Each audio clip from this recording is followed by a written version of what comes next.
I think, let me see if I can, here, let me, I knew it was going to do that a little bit. I wanted to remove,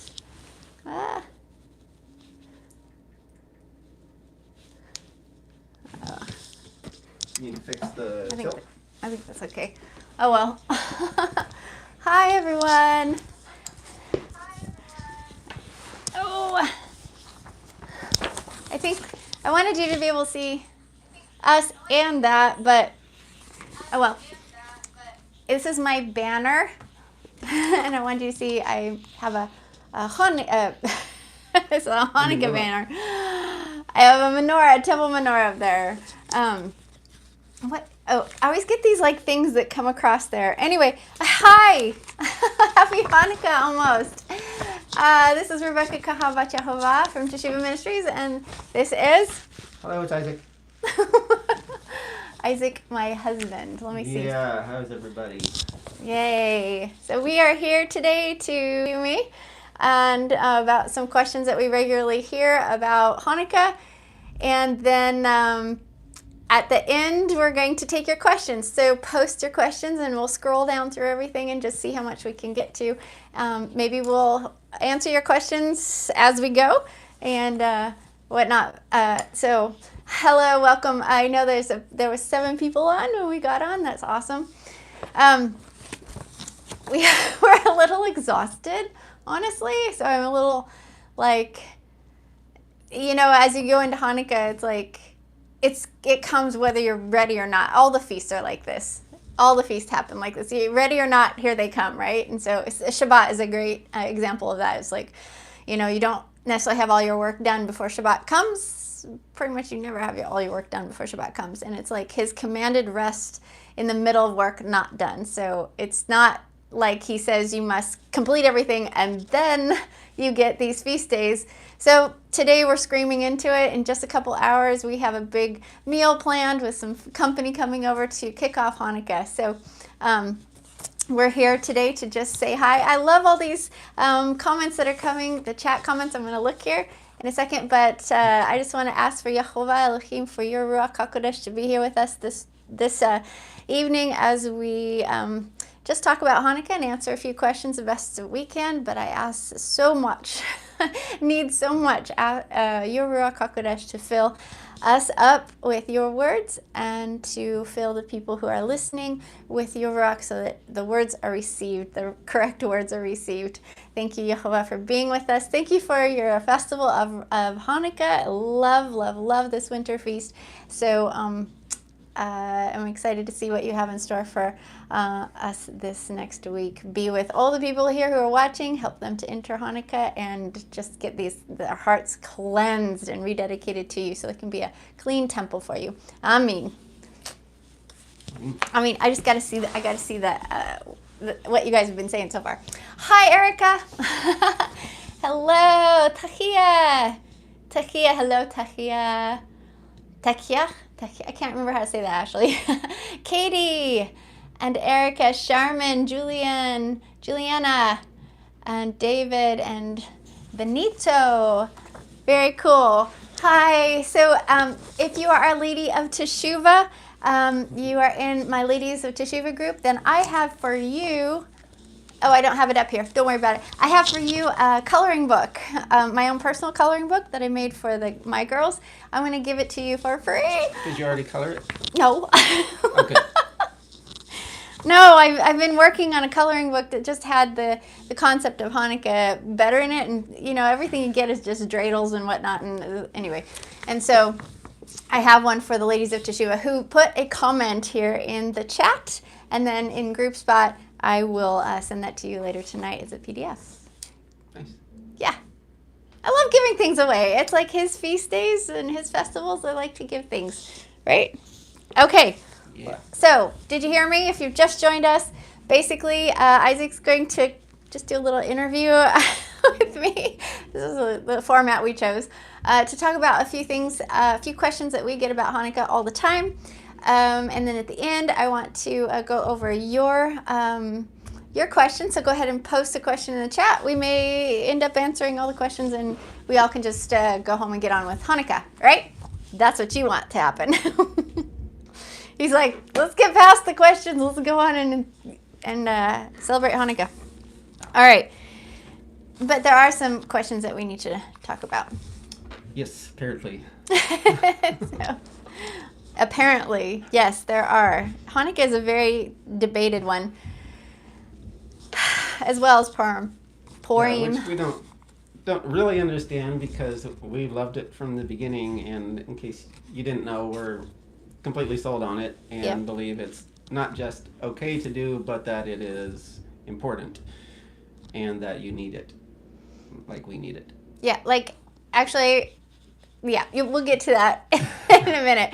But super important to celebrate Hanukkah for many reasons. And if you don't know, all of them, please go watch my video on Hanukkah. Okay, and in fact, let me show you. There is a video for that. I have here a DVD of Hanukkah Basics. Now, this is actually on, right now it's on YouTube, yes, but we actually don't know how long we get to stay on YouTube. And so I have this summer, I put all my video teachings, not all, almost all from the channel onto DVD. And so there is a link below in the description for you to go click on, and you can actually purchase this Hanukkah DVD. It's going to teach you all about Hanukkah. It's got lots of different things in it. It's got more things than just on YouTube, actually. It's got the 2 teachings that are on YouTube. One is the Hanukkah Basics, but then it also has how to celebrate Hanukkah. Ways that we did in the past. I'm still adding to it. So yeah, there's, oh man, I have just been running into some really great things of ways to celebrate Hanukkah.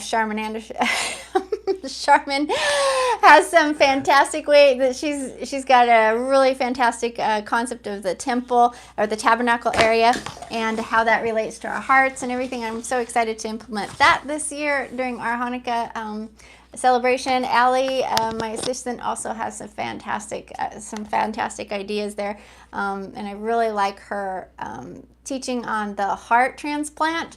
So that'd be a great teaching for Hanukkah. This also has an actual heart dedication that I did with the ladies a couple years ago. And so that's a good 2-hour, not flick, but it's a heart dedication. It's going to move you into dedicating your heart. So go get this DVD if you haven't already, which I know you haven't because I've only sold 2. So go get it. I spent a lot of time this summer doing this, and I want you to have it in case things happen. And in fact, honestly, today, just FYI, I don't know if you know this, but because I'm on YouTube and it's the platform that we use, I know that as of today, I think it started yesterday, YouTube is now censoring election stuff. So they're censoring the idea of fraud election, which we all know is totally true. They are now censoring. So, you can kind of see the handwriting on the wall. Yeah. Anyway, and then I've got a couple other things here I'm going to show you, but for now, let's rock and roll. Okay. Let's rock and roll, yeah. All right. Okay. Here's the question. What? Okay. I think this is not, I'm not like hitting it with my hair. I'm you're worried to fine. hit it with my hair. Excuse me while I just check the audio real quick. Yeah, we're good. No, you're fine. Okay. Ah! So, what if I'm not Jewish? What if you're not Jewish? Can I still celebrate Hanukkah? Yes! Yes. Can we go into the next question? Okay, no. Okay, so yes, absolutely you can celebrate Hanukkah. You know why? Because it's in the scriptures. It's absolutely in the scriptures. Now, here's another thing, a really cool thing, concept here with the idea of, okay. In Ezekiel, which was it? Ezekiel 47:23, or was it? I think that's Ezekiel, not Exodus. But anyway, in the Torah, in the scriptures, it talks about if you want to sojourn with a certain tribe, then you sojourn with that tribe, and then you become part of that tribe, like a native born. And so it's interesting. The rabbi that we choose to sojourn with is from what tribe? Oh, tricky. Yeah, he's from the tribe of Judah, which means that his family are the Jews that his brother Judah. Okay, so known as the Jews, basically. So as people who sojourn with Messiah, then if you want to say, yeah, this is a Jewish feast, well then so what? You're a true Jew, right? On the flip side of that, this event actually happened to Israel, the entire, to the family. So the idea, it's a national holiday. So if you're part of the family of Israel, then you would want to celebrate this because you're part of the family. On top of it, it's a biblical feast, which the other one during this time of year, which is what? Christmas. It's not even in the scriptures.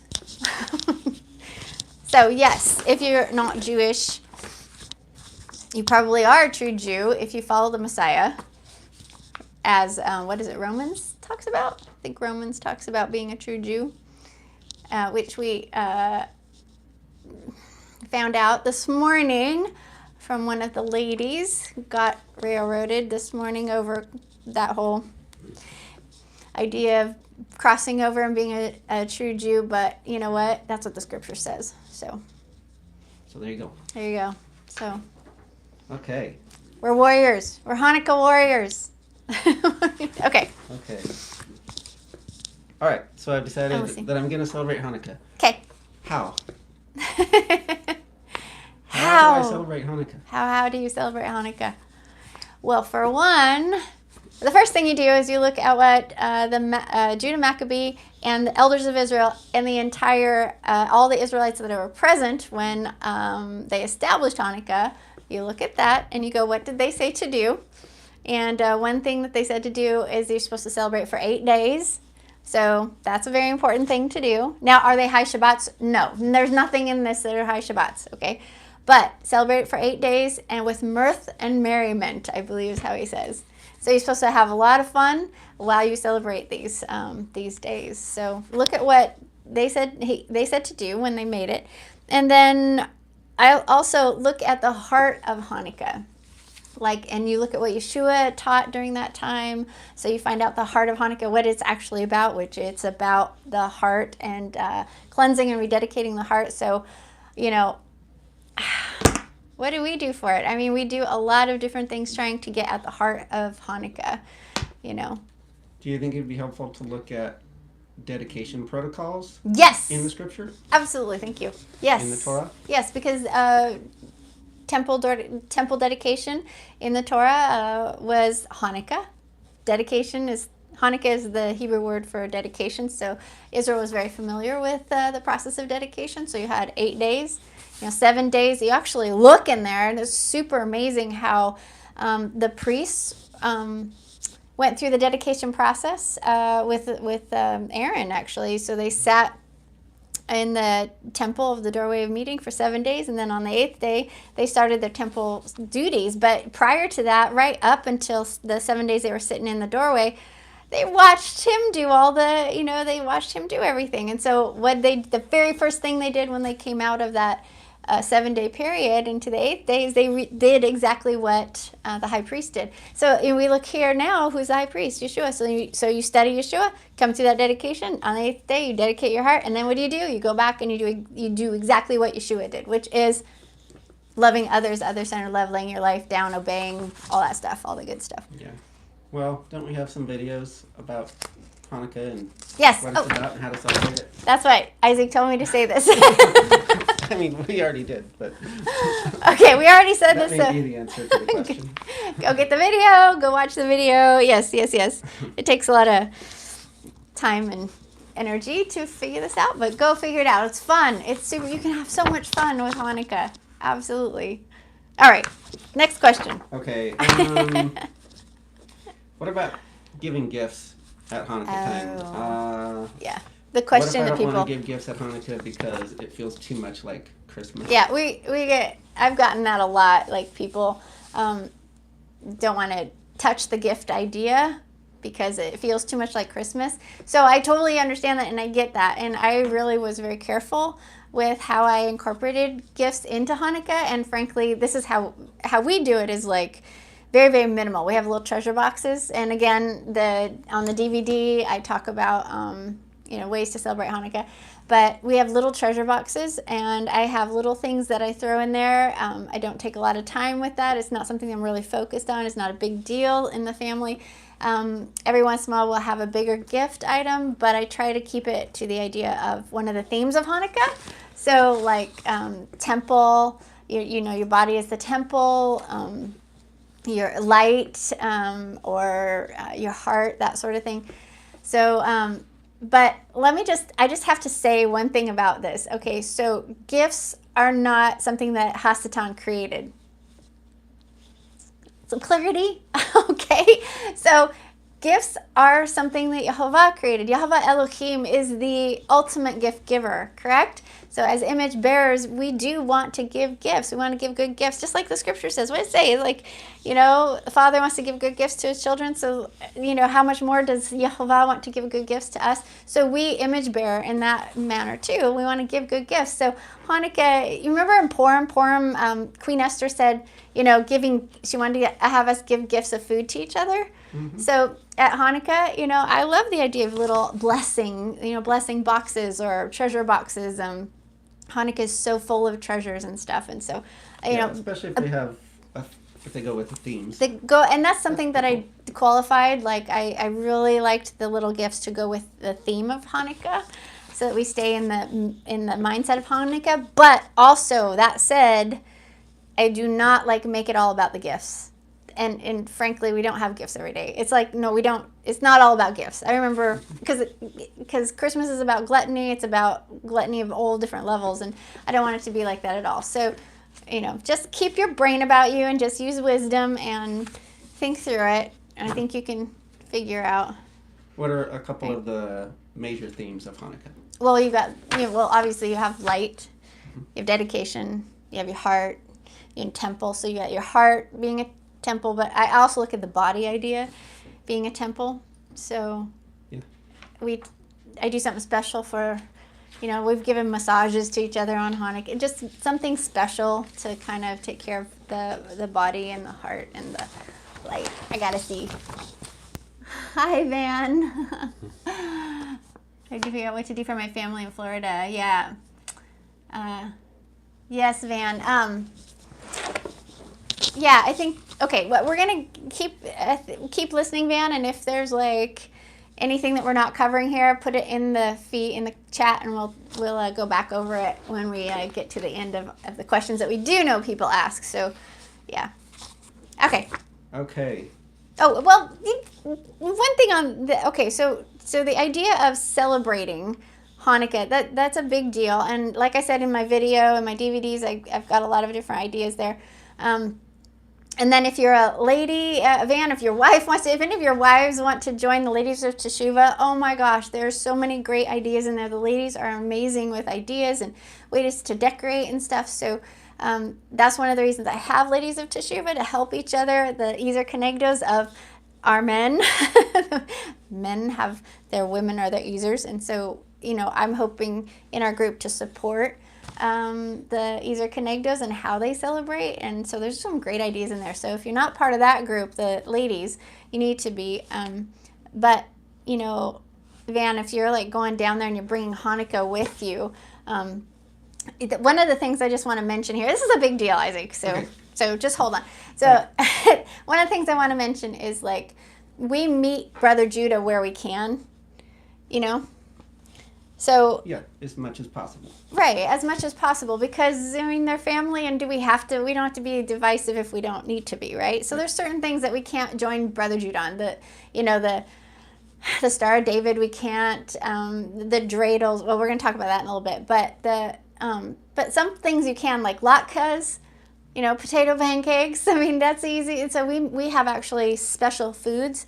One of the things we eat is a lot of pomegranates during this time, because pomegranates are actually really, really good for the blood and the heart. So that's something that we eat only this time of year because they're so expensive. But then there's the lighting the menorahs and the Hanukkahs, which we're going to talk about a little bit, I think. And, games and things you play while, this is what Brother Judah does. They light the menorahs and then they play until the menorahs go, until they burn out. But that's fun. I don't see anything wrong with that. That's really great, then different things like that they do. We listen to a lot of music. The ladies in the Ladies of Teshuvah group are really great at posting their YouTube or their Spotify or their music playlists. So they share. And so I'm cleaning out my playlist now and adding new ones because of what they have posted. So it's been very helpful to have a group of ladies that have come together in the name of Yah in Yeshua's priesthood to figure out how to celebrate these feasts and kind of feed each other. So if you're alone, you definitely want to come over to that group and be a part of it. Yeah. The ladies. Yeah. Van has a follow-up question. Okay. Do you want to look at that? Sure. He says, in my case, I do have one question that probably isn't typical. Since it's an 8-day festival, can I pick just one day to share with the family, and if so, which day? And this is his extended family that doesn't really know about or celebrate Hanukkah, but he's going to share with them. Yeah. What do you think? Oh. No, go ahead, please. No. Please. We're not great at it. I can only say from the way we do it, it would be, I would have to say any day but the 8th day. And the only reason I say that is because for us, the 8th day is kind of one we've chosen for the day of dedication. Like this, to do an actual heart dedication, like kind of ceremony and stuff. And so that's pretty special to us and pretty intimate. Yeah. And so for us, we would probably want to share one of the other nights. Yeah, I mean, I've done it both ways. Like if we do it during Hanukkah and we have people for the party and the dedication and they're not like feast keepers and they don't know much at all, then I take the opportunity to teach a little bit. And then I actually have, during our dedication ceremony, we have 2 bowls of rice that has candles for each, and so every person gets a candle. I have music playing. I've already given a little spiel on it.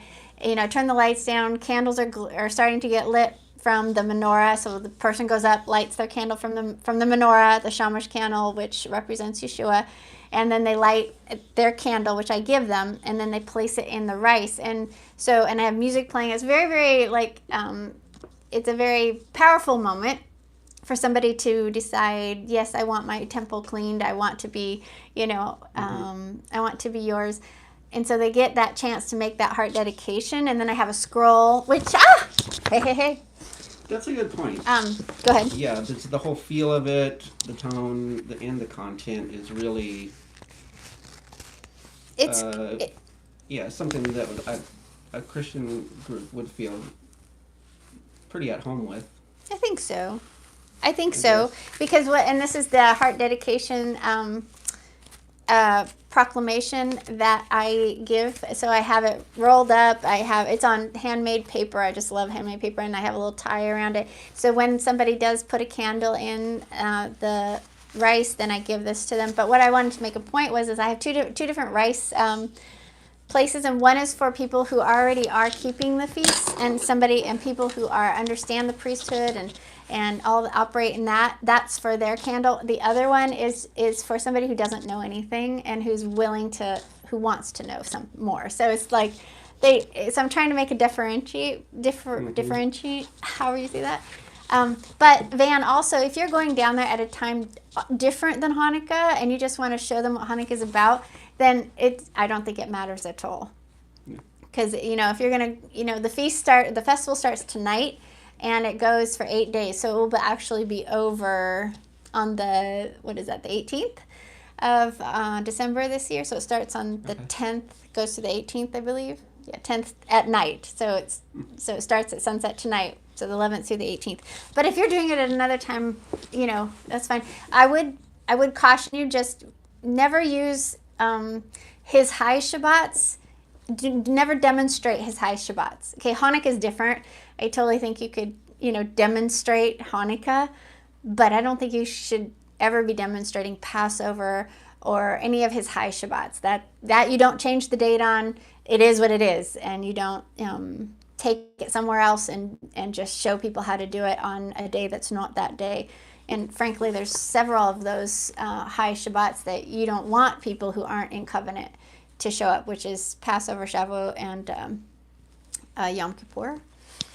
I contend Shimony as well, but Right. anyway.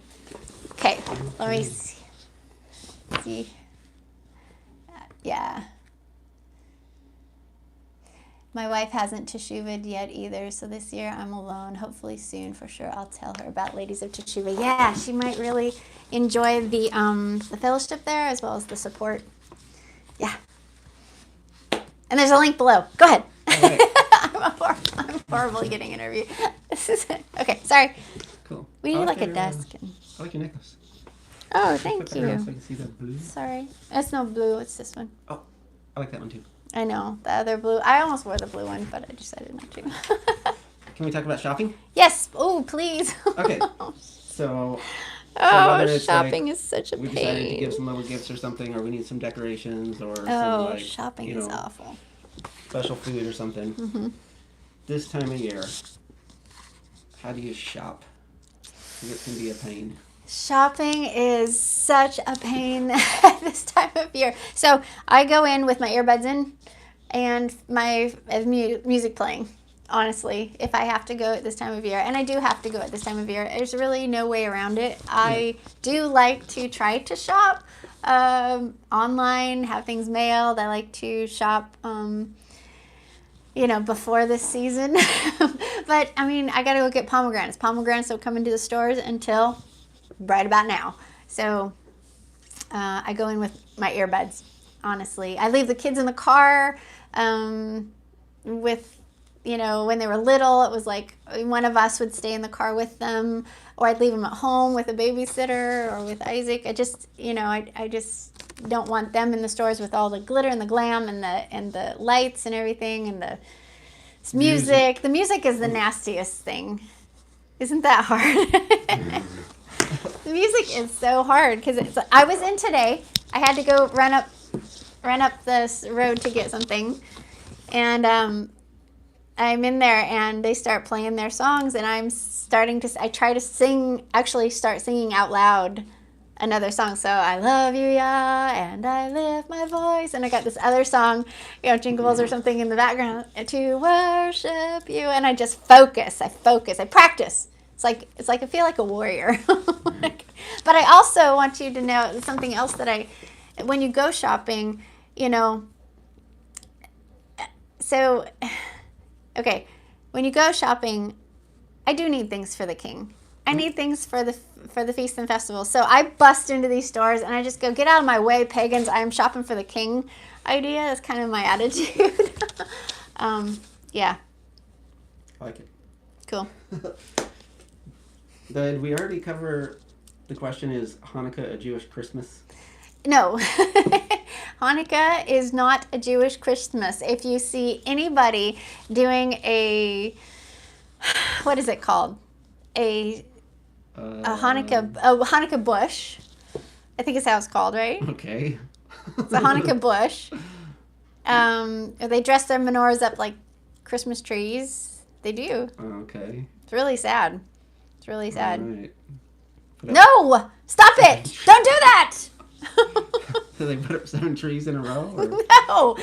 Okay, so, the menorah, I believe, is a representation of there's actual plant in Israel that looks like a menorah, and it's a bush.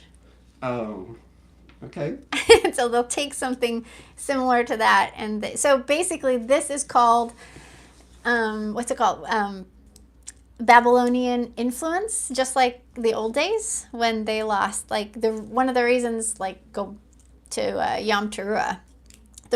One of the reasons that Nehemiah Gordon talks about it being switched or being called Rosh Hashanah is because of the Babylonian influence at the time where they were living, because you had the Babylonians at that time had a New Year's Day party, whatever, New Year's bash or whatever, on right near when trumpets is always. So then they started to have this influence. And it's just like naming the months. So you have you have only named one month, and that is Aviv, the month of Aviv, which is the first month. And then you have all the other months that are numbered. But you look and you go, oh, it's a month of Kislev. It's also months of like Adar. It's also the months of Nisan. No, those are Babylonian names, and that's all influenced, you know. So a lot of Jewish traditions have been influenced by Babylon pagan sun god worship. But you look at like, you know, now we've got American traditions that have infiltrated and affected and touched Hanukkah. So no, there's no. If you look at the heart of Hanukkah, it has nothing to do about, you know, nothing to do with Christmas, and you can't be doing that. Don't make it into a. No, you can't put up a Hanukkah tree, Hanukkah bush. Okay. Well, yeah, scratch my next question. What's that one? Did you put up a Hanukkah bush? No. Was that the next one? Okay. I wasn't planning to. Okay. All right. I have my cheat sheet. Oh, yes. Oh. Let me see. Is there a question? Yeah. Yeah. I'm sorry. Michelle says, do you like carols? Carols. Ooh, Songs. that's a really good question. So we'll just answer questions as we go. Why not? We'll go back and make sure we covered everything. Okay, carols. Carols are created for Christmas most of the time. Okay. When was he born? Yeshua, the Messiah, was born during Sukkot. Okay. So what I did when I did move away from bringing Christmas into my home, there was a lot of great Advent songs, you know, about Yeshua's birth and everything. And yeah, they not all of them had the right name or anything like that, but there were some that didn't go against Scripture, and I love those songs. Joy to the World, for one, you know.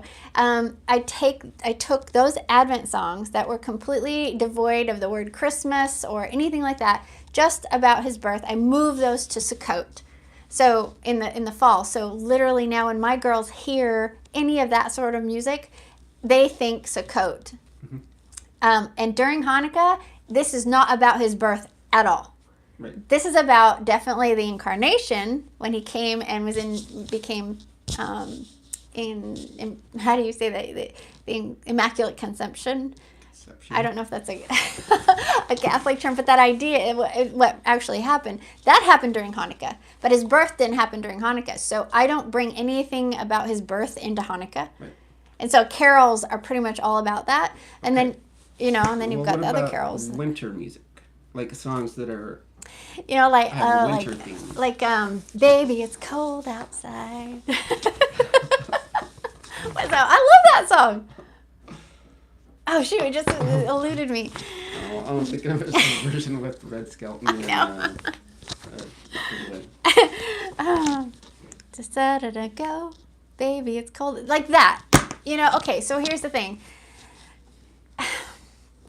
I don't want to join the pagans in anything they do during this time of year. So I've been pretty hardcore with that. I think I took that song that I was just singing, and I took that over into just my song list because I liked it, because it's cold every day here, pretty much all year long. So yeah. I moved that one.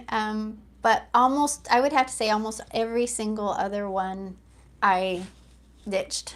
And the problem is because it brings up nostalgia. It brings your head and focus into what the pagans are doing this time of year. Yeah, so I guess it's walk with the rock. Yeah, walk with the rock on it. Pay attention to your heart and the Ruach HaKodesh. What's going on and your families, and walk with the rock. Yeah. I just have to add that we have Rebekah's been collecting all kinds of Hanukkah songs. Yes.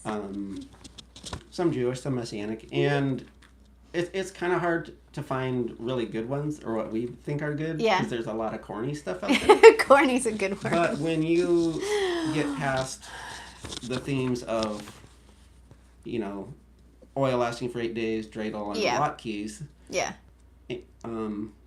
and you can get to the deeper themes of light, heart, dedication, those deeper themes, and then start looking for any songs that are on those themes, then you have a lot more to choose from.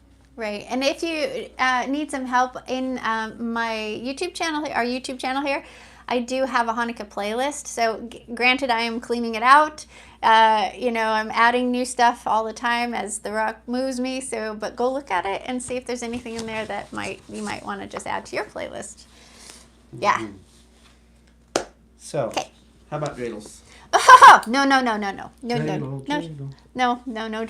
I might have one or two of those in my playlist that I'm still like looking at clean. I don't always go through my music on time, but I'm trying to move things over to Spotify, so I'm kind of ignoring YouTube a little bit, but there may be a couple in there. Anyway, but no dreidel. Okay, so how logical is, I'm going to throw a question back at you. How logical is it that the story of the dreidels actually happened? That little children were in the streets with Torah portions, scraps of Torah, reading scraps of Torah, and when the Roman soldiers came by, they rolled those little scraps of Torah up and threw them in their dreidel and pretended that they were still playing dreidel. How logical is that? Yeah, not really. Right. So. Yeah, when the people are being crushed by a military power, they're probably not out in the street playing games anyway. Well, right, and then on top of it, how many children during that time would be messing with Torah scrolls, or having chunks of Torah, or torn pieces of Torah? Yeah, they're not likely. Not every household had one. It was probably the king and the synagogue. Probably had one. Right. And that was so basically, dreidels is a German drinking game, and it really is that. And I'm just gonna go to the next thing.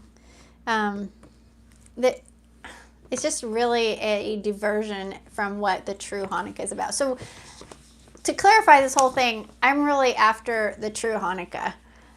So you see like the way Hanukkah is being celebrated right now by the Jews, and unfortunately they have not been really proactive in really discovering what the true Hanukkah is about, and probably because they don't have the light of the world.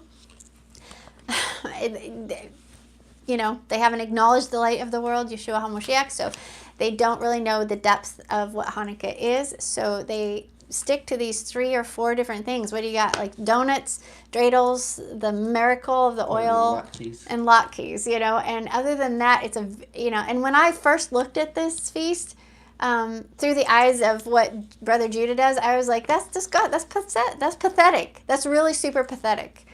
There was no depth, there was no meaning from what I was seeing, the way they celebrated it. And the story is super deep. Where Hanukkah came from is super awesome. But then you look at, we have the advantage of understanding the Messiah's work and understanding he's the light of the world and heart dedication, all this. And so it just flung those doors open into making this an incredibly deep and profound festival. And so dreidels, I don't think so. Not at my party, not in the house. I don't have any. I don't have one. I think people have tried to give it to us, and I don't have them anymore. So, yeah. Okay. Okay, so if that's out, do we tell the story of the miracle of the oil? No.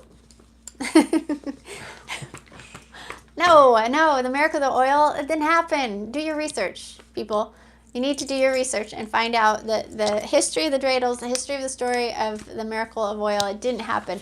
There was, Michael Rood is super grouchy when he talks about this, I guess. I want to say, but he's super strong on this. And from where we live, what was it? Hanukkah on Hanukkah. Yeah, it was Rude Awakening. Rude Awakening. It's a DVD. It was just audio, and I remember the first year we celebrated, we listened to it, and it was like our mouths were on the floor. I was like, whoa, to learn things that Anyway, we didn't start off playing dreidels and all this other jazz and had to get it over, cleanse ourselves of that. We actually went from nothing from Christmas just straight into the true Hanukkah, which was super awesome. But one thing that I want to point out is that the miracle that did happen there What was the miracle that did happen there, people? Do you know? What's the miracle that did happen there? Because there is a miracle that happened during Hanukkah. In fact, there's 2 miracles that happened during Hanukkah. I know. All right, I'll interview you. What were the miracles that happened during Hanukkah? Well, Papa gave Judah Maccabees and the Israelites a great victory over the Greeks. Yes, because you had very, very small number of Maccabean warriors and this huge, huge army. And they came up against, and so it was Yehovah. That's the miracle that happened there. Yes. And then, what's the other miracle that happened there? You tell. One of the fulfillments of it, or the Festival of Lights. Who was born? Who not born? He wasn't born. Who came during? Who came into the world? The miracle. I mean, it's an incredible miracle. Can you believe it? It's like Yehovah sent his son to be to his seed to impregnate Miriam during the Festival of Lights. So the light came into Miriam during Hanukkah, and all you have to do is the biblical math to figure that out. And if you watch my video, I got a better thing for you. Okay, so I just showed you the other things. Here, let me show you this. Here are our Isaac and I have 8 Hanukkah study guides, literally lots. It goes over that, the biblical math to figure out when Miriam got pregnant. So you can nail when he was born. It was just during Sukkot, but she got pregnant during Hanukkah on the 8th day of Hanukkah, a new time. The whole thing is super awesome. Anyway, these are in the vault. So at Teshuvah Ministries, we have a tab you can pull down called Learn. You can go down to Kingdom University, which is our online university that's growing. In there, just get a key to the vault, which is only $8 right now, and you can have all these study guides for all the members in the vault. And then you can study about Hanukkah. Yay. Print them off. And don't give them away to everyone because they're just for you. But definitely go study. I gotta swipe this up. Sorry. Okay. I can't see. Okay. We just checked this. Oh, did I? No, go ahead. Did I step on it? No. All right. So there you go. Okay. So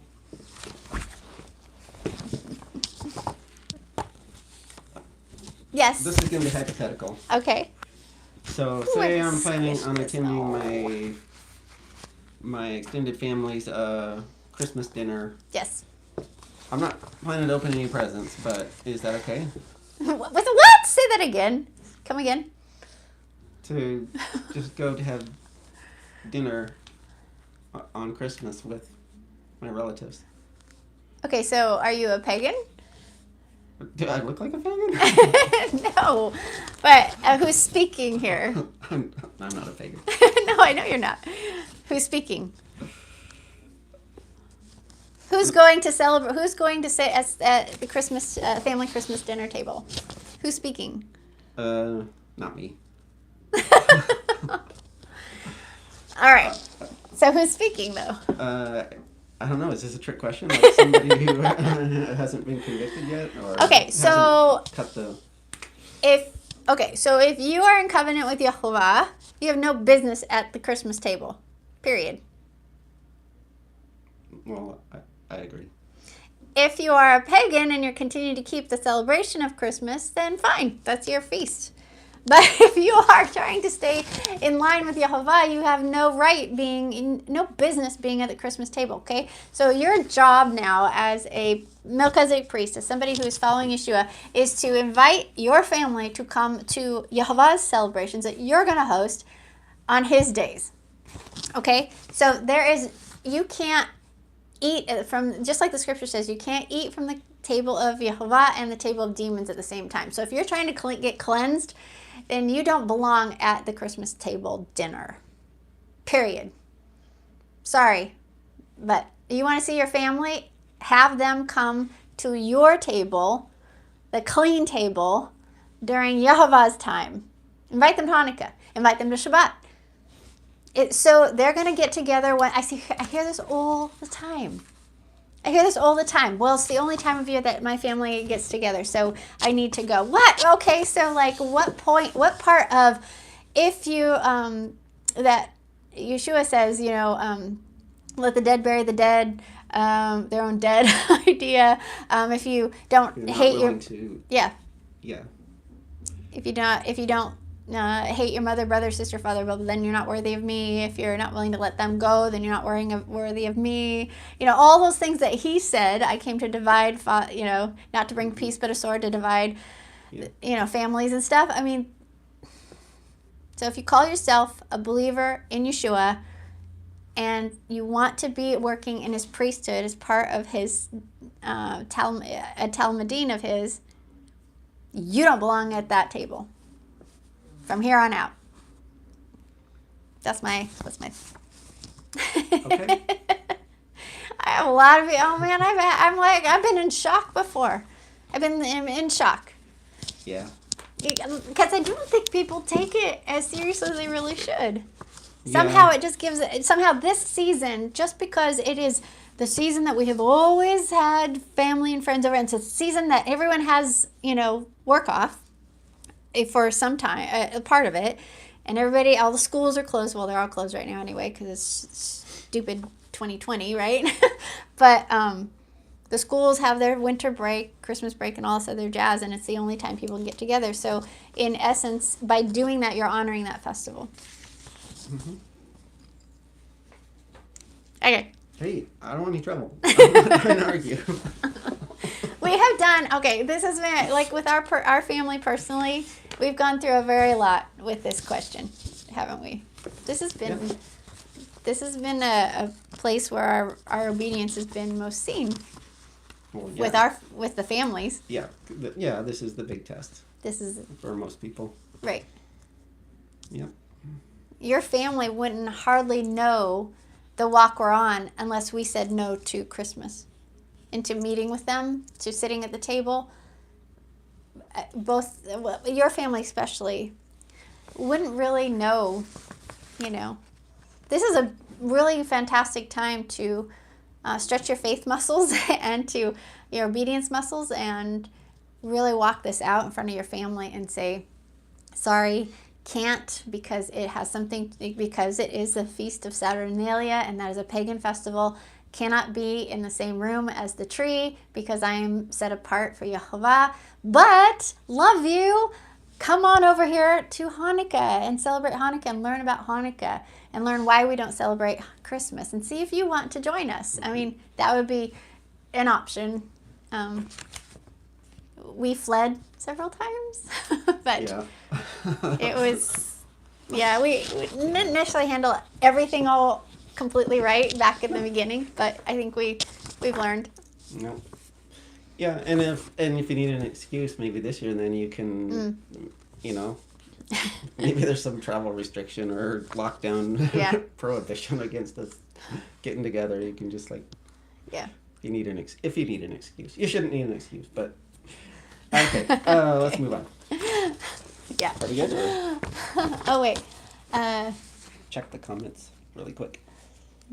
But I see. I can't see it. Right. Christmas disgusts me now. I can't explain it, but I see it, and now I know the origins of the symbols, and I can't unsee it. Yes. Good eyes to see. Good eyes. Those are like quality eyes to see, because that eyesight's not going to go away.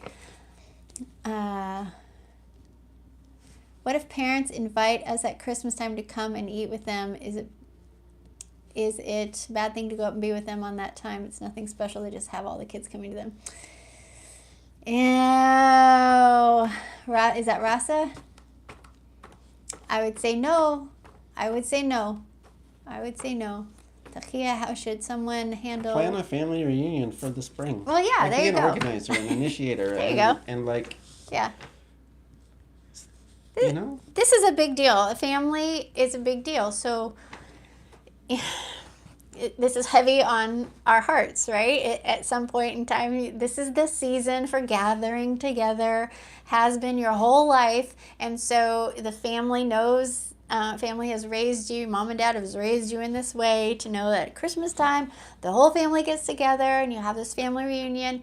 Well, you're going to go against the tide because you're actually following Yeshua and Yehovah, which say you can't show up to that festival. And anything done to celebrate that festival is sin. Okay, so this is where you have to stand up and be faithful to Yehovah over being faithful to your family of origin.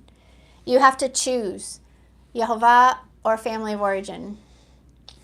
I'm sorry. I know it could be bad news to you. It could be good news and clarity. What I want to give is clarity, and I think I think it's pretty simple. They're gathering to celebrate that feast.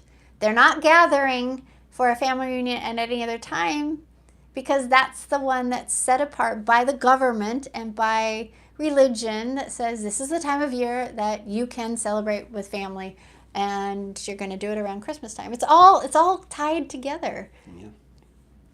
It really is. So you have to stand up and be brave and courageous and say, sorry, I'm not coming. But hey, like Isaac said, in the spring, around unleavened bread, how about a family reunion? Or how about during Sukkot? And now there's an idea. Sukkot, all about family, all about gathering, all about living together. Sukkot. And Sukkot is for the nations, right? Yes, Shemini is for Israel. So yeah, Sukkot would be a great time. So be an organizer and get everyone to come during Sukkot. Now, that said, what's going to happen? They're going to make everyone mad. So maybe people won't want to come to your family reunion, right? Yeah. But who do you love more? Who will you obey? Will you obey Yehovah or will you obey your family of origin? It really comes down to that question.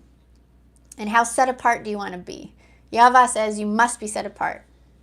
He doesn't say, oh, except that, and it's like Yeshua made it clear. Who are my mother and my brothers? Oh, the ones who love me and that follow my Father. That's my mother and my brothers. So celebrate Hanukkah with other believers and call that your family. Ah, ding, ding, ding. That's what we're going to do. We have some friends coming over in just a little bit, and they're believers and they're like family. So we're getting our family fix. Mm-hmm. And that doesn't mean we don't pray for family of origin or try another time of year, but not now.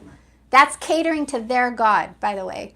If you bow to go when they tell you to come because it's their tradition, then you've catered to that God. All right, anything else? Yeah. If we have time, we'll come back to it when we read through the comments at the end. All right, we'll read through the comments. Or do you Let's want go. to stay? Nope, let's go. Okay. Let's go. We'll come back to the comments, okay? Okay. Could I spend tithe money celebrating Hanukkah? Tithe money. Yes. So tithe money, what does your heart say? So can you celebrate Hanukkah using tithe money? What does your heart say? Is it a festival that honors Yeshua? Is it a time when you're supposed to show up to celebrate things of Yehovah? From what I can see, yes, absolutely. I believe so. I believe that Hanukkah and Purim are part of the rhythm, Yehovah's rhythm, and very important part of Yehovah's rhythm. And I really think that you can totally use your tithe money to spread the good news and the light during the dark season. Yeah, okay. Absolutely. Think about playing in his feast. Think about a good papa, a good father who's so excited that his children are finally paying attention to him and his rhythm. I mean, I think he's just smiling ear to ear over it. And he's not, he's not going to be looking at you going, oh, you spent $1 of my money on the wrong bit. No, he's going to be like so happy that you're finally on board and that you've turned your back on Christmas and going that way. Mm-hmm. Yes. Okay. Okay. So, since Hanukkah is at the same time of year as Christmas, yes, is it just bad by association? Oh heavens! Oh heavens! Bad by association. Okay, so if that is so illogical, okay, because look at the spring. Is Passover, is Passover bias bad because of its association with at the same time as Easter? So you have Easter at the same time as Passover. So we're not going to do Passover anymore because it's the same time as Easter, because by association it's of time of year it's bad. I don't think so. I think that Hanukkah is provision for his people to turn from Christmas and turn towards Hanukkah at the same time. I see it as provision. Yeah. During the dark time. I mean, imagine going through this entire dark season.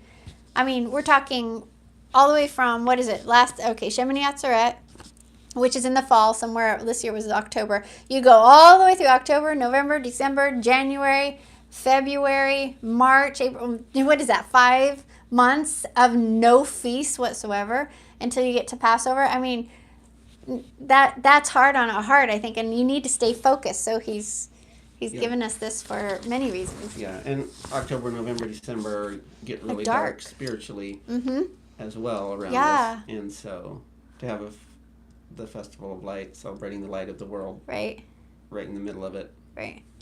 And Isaac has something to read to you from Josephus, actually, in just a little bit about that. Okay. Are you ready for the next one?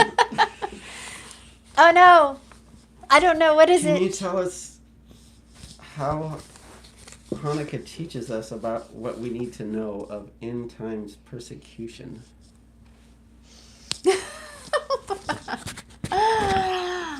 Wow. Was that a big jump? That was from fun to like, woo! Okay, before we go there, let me just show you one other thing that I have for Hanukkah. Here is a beautiful poster. Now, in Rebekah Co., I have, you can see our lights. In Rebekah Co., I have I have a poster for almost every single feast. I'm missing a couple, but this is a beautiful poster, and it doesn't come to you quite like this. This is my cheap way, but in the store, and if you order it, it comes mounted on foam core. It's super beautiful. So I put things like this, and this banner, when I decorate for Hanukkah, this helps to keep us on track with what Hanukkah is all about. It has the command, it has a feast brief, what's it about, traditions that we do, and the news of what actually happened during Hanukkah, and the food that we eat, and different things like that. So go visit our store and get that if you would like, because they're pretty awesome. It takes a little bit to get to. So before we go on to the hard question, I just thought I would mention that. Okay. All right. So, yeah, thanks. All right. So what was the question again? Okay, here's the question. And we did get this question. I didn't make this up. This is a real question. It says, how or what does Hanukkah teach us about what we need to know of end times persecution? So it's connecting end time persecution with Hanukkah. So maybe first, what does one have to do with the other? Okay, so what's the connection between Hanukkah and persecution? Yeah, end time persecution. Okay, so first of all, which maybe that was another question here we needed to hit first. But Hanukkah is a duplication of a future event, or it's going to be duplicated, I guess I should say. So you have... Yeah, it's like a shadow picture. Right, it's a shadow picture of what's going to happen again in the future. So we saw Antiochus come in. He defiled the temple with a pig sacrifice on the altar, set up a statue of himself, Zeus or whatnot, and forced everyone to bow down to him and worship that image, and then wanted to Hellenize everyone, right, and make everyone, just do whatever he said to do. So then Judah Maccabee and his father rose up, and a small band of people rose up to defy, and they ended up getting Yehovah's blessing, and Yehovah destroyed Antiochus and all the wicked people that were doing what they were doing, and allowed Judah Maccabee to go into the temple and cleanse it again. Okay, so we see that prophesied in Daniel that it's going to happen again in the future. So you see that it's called abomination of desolation. So what makes desolate is temple filth, you know, defilement. And how did that get defiled? Well, it was there was a statue, it was a image, there was somebody who called himself God who wasn't God, there was a pig sacrifice on the altar, and that's prophesied it's going to happen again, which is interesting. The point that you made the other day was, here we have in our future this vaccine that's coming, and the vaccine has pig extract, for better words. Whatever. Yeah, it's got pig stuff in it. And literally, we're the temple now, okay?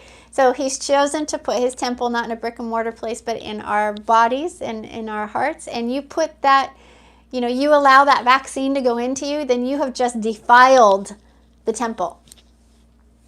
Is that not, really think about that, people.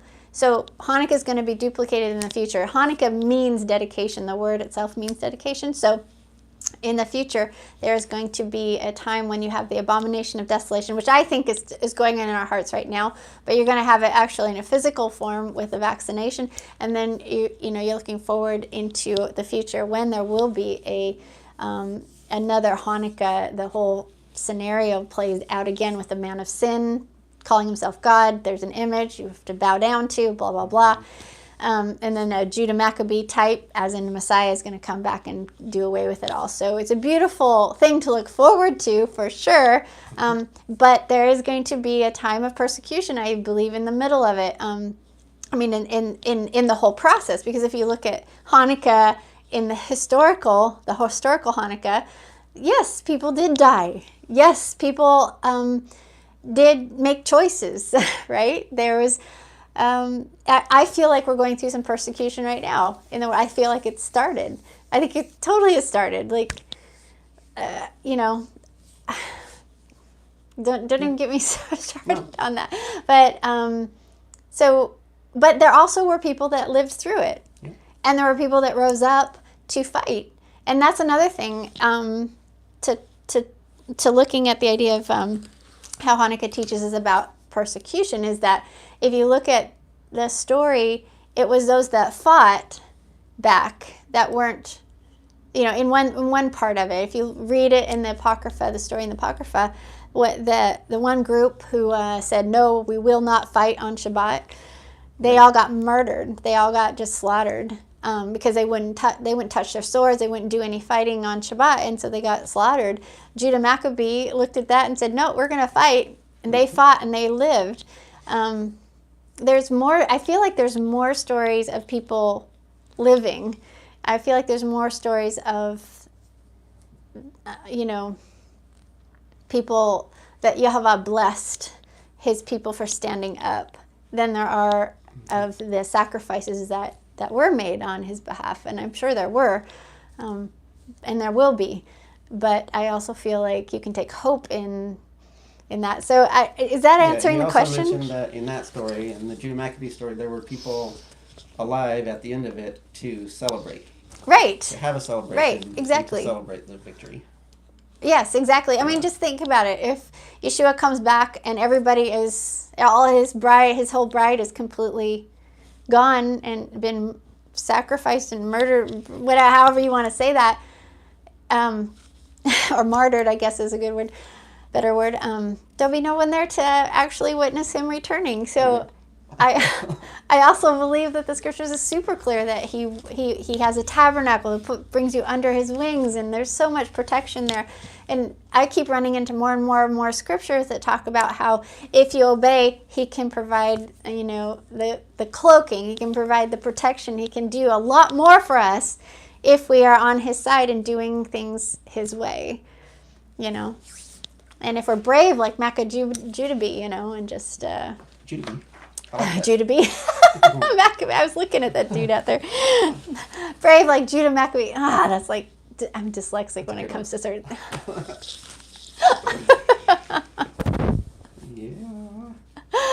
Oh my gosh. Okay. Go ahead. What's Okay, next? Okay, so the next set of questions is kind of along the line of objections. Okay. So. Oh, wait. Go ahead. Okay. What the one thing back on what it teaches us about persecution is in the end, Yahweh will win. Yeah. That's very important. Just let that lodge in your heart. In the end, Yahweh will win. And then also permanently. Like permanently. Yeah, not some, yeah. But the other thing is that, remember, like, John Eldridge talked about the Bible being a book, not a book of exceptions, but a book of examples. I feel like that's important to remember. So the story of Hanukkah, the historical story, how a whole thing went down, I feel is like not necessarily, you know, I know Papa doesn't do everything the same way twice completely. There's always change and a little bit of difference in the stories. But I do think that, you know, you look at that and you go, okay, the thing that is the same is that Yehovah. So when you look at the scriptures, yeah, you're not going to have necessarily the same story as Job or the same story as Joseph or the same story as Judah Maccabee or that sort of thing. But when you look at the scriptures, you can see the outcome. You can see Yehovah and what he's done. And so that's the most important thing to look for. Is it's an example. It's a book of examples on how Yehovah comes through for his people. Right. And what those people did in order to, you know, what the relationship was like. What did they do? What were they believing? What were they obeying? And how did Yah come through? And then do likewise. And your story's gonna be a little different than anyone else's, but you know what I'm saying? So it's it's not a book of exceptions, it's a book of examples, but the example that I think we can really hang on is looking at the examples of how Yehovah has come through for his people. Yeah. He's the hero. Yeah, he's the hero. Yeah, Yeshua, Yehovah, Ruach HaKodesh, they're the heroes. not us. Okay. Okay. All right, what's the next question? Oh, yeah. Is there another one? Go ahead. I'm sorry. Can you just edit out that yawn? No. I know We're live. We can't edit that yawn out. Okay. Okay, so just to clarify, the next little bit, I believe, is the following questions, I guess we feel are people trying to, these are real questions that people have given us, and they really are trying to discredit Hanukkah with these questions, I think. Yeah. So, yeah, and so maybe you've heard some objections. We've heard plenty. Oftentimes it's the same ones over and over again. And one thing to remember is that the person in front of you that you're hearing it from is probably not the person who came up with this idea. Yeah. These things just are like floating around out there, and right. you know, and somebody will like do a Google search and up they come, and so then they get passed on. But I think from their source, they are for the purpose of undermining, discrediting, for casting doubt. Casting doubt on this festival. Yeah, causing confusion. Yeah. But with that in mind, these questions are out there, and so we'll go through some of them. Yeah. I don't want to spend the whole time on it. No, because these are like, I think you could do each one. I think you do a whole teaching on each one of these. Yeah. But then also, like, how much do you want to, like, just be reacting to everyone's questions, you know? It's like... Yeah, you don't want to just always be in a reactionary, mode. Yeah. All right. And so maybe we'll get into it later. There is another reason also why we shouldn't let any of these reasons enter into our foundation that we're building, or our real supports for these things. But that's another topic. The straw man and all that jazz. Are you ready? Yes. Kind of. Are you sure? Yeah, I don't remember what the next one is. Okay, so we teach that Yeshua validated Hanukkah by going up to it. Right. As in John 10, I think it is. Mm-hmm. But wasn't he going up to protest? Oh, for heaven's sakes. Can you see Yeshua with a protest sign? Can you see him doing that? Oh my gosh, no, really? This is one of the questions that blows me away. And you know what blows me away is when this concept comes out of somebody who's intelligent, out of their mouth. It blows me. It makes them go from intelligent to like, I'm like, what rock do you have your head under? What scriptures are you reading? What do you really understand about the Messiah? Because there is no evidence whatsoever in any of Yeshua's ministry that he ever made it a practice to go up to a pagan feast and protest it. Never! What he was doing was talking about the religious leaders, and he was calling them to task on what they were doing in his father's temple and to his father's people. There's no evidence for that. There's no witnesses for this. And so, and on the other thing is, like, somebody pointed out that, for him to have traveled on foot, which is what he did. There were no cars back there, people. There was no planes, no little helicopters to fly from the Galilee over to Jerusalem. He would have walked during winter, and granted, it's not North Idaho winter over in Israel, but it's still cold. And he would have walked, it would have taken him 6 days to 2 weeks to walk that far, to come up to the Feast of Hanukkah, to Feast of Dedication. It's very clear. From Galilee to Jerusalem. Yeah, it's very, very clear that, and in Jerusalem, by the way, in the wintertime, it's higher, so it is colder than, Galilee or Dead Sea area. After Hanukkah, he ended up going into the Dead Sea area for the rest of the winter, it says. I would too, man! But here's the thing, is why would he... After being at Sukkot, he went to Sukkot, and I know this is in my teaching, so let me just plug this again. My DVD for Hanukkah, it's in the description below. Go click on the link and buy a DVD if you, unless you've already seen it a million times. But why would he go risk his life to go up to Hanukkah after Sukkot? During Sukkot is when he actually had the death threats over his head. Remember? And so... Sukkot would be the last feast that happened. He had to go up to Jerusalem to obey his father's commands. He did go. He went incognito, and then he left, disappeared. Why would he go? Why would he make that much of an effort to go all the way up to the Feast of Dedication with a death threat over his head? It wasn't time for him to die yet.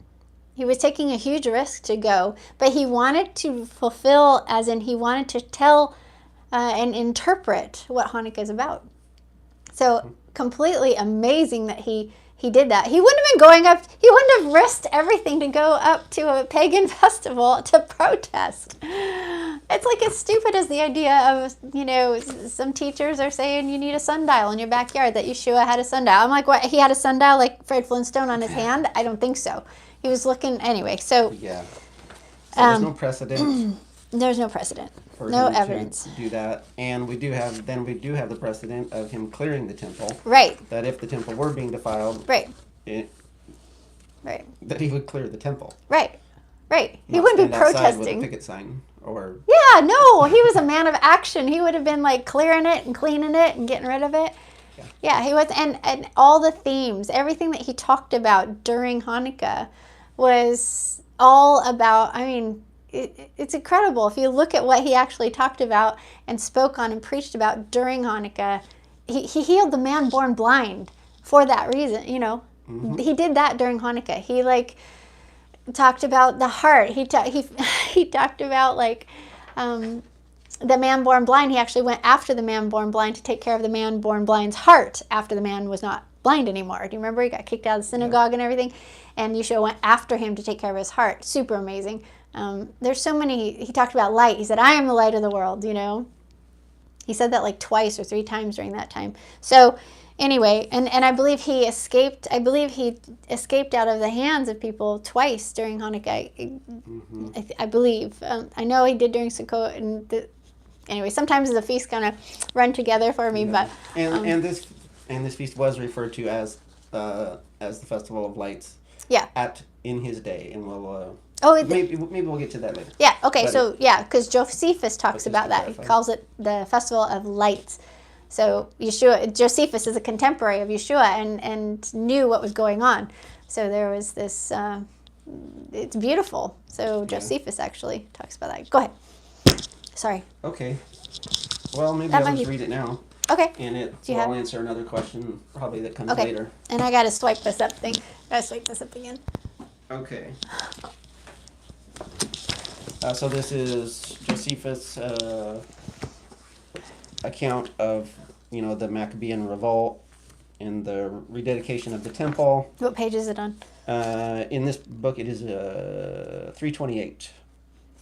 That is chapter 7, the very end of chapter 7. Cool.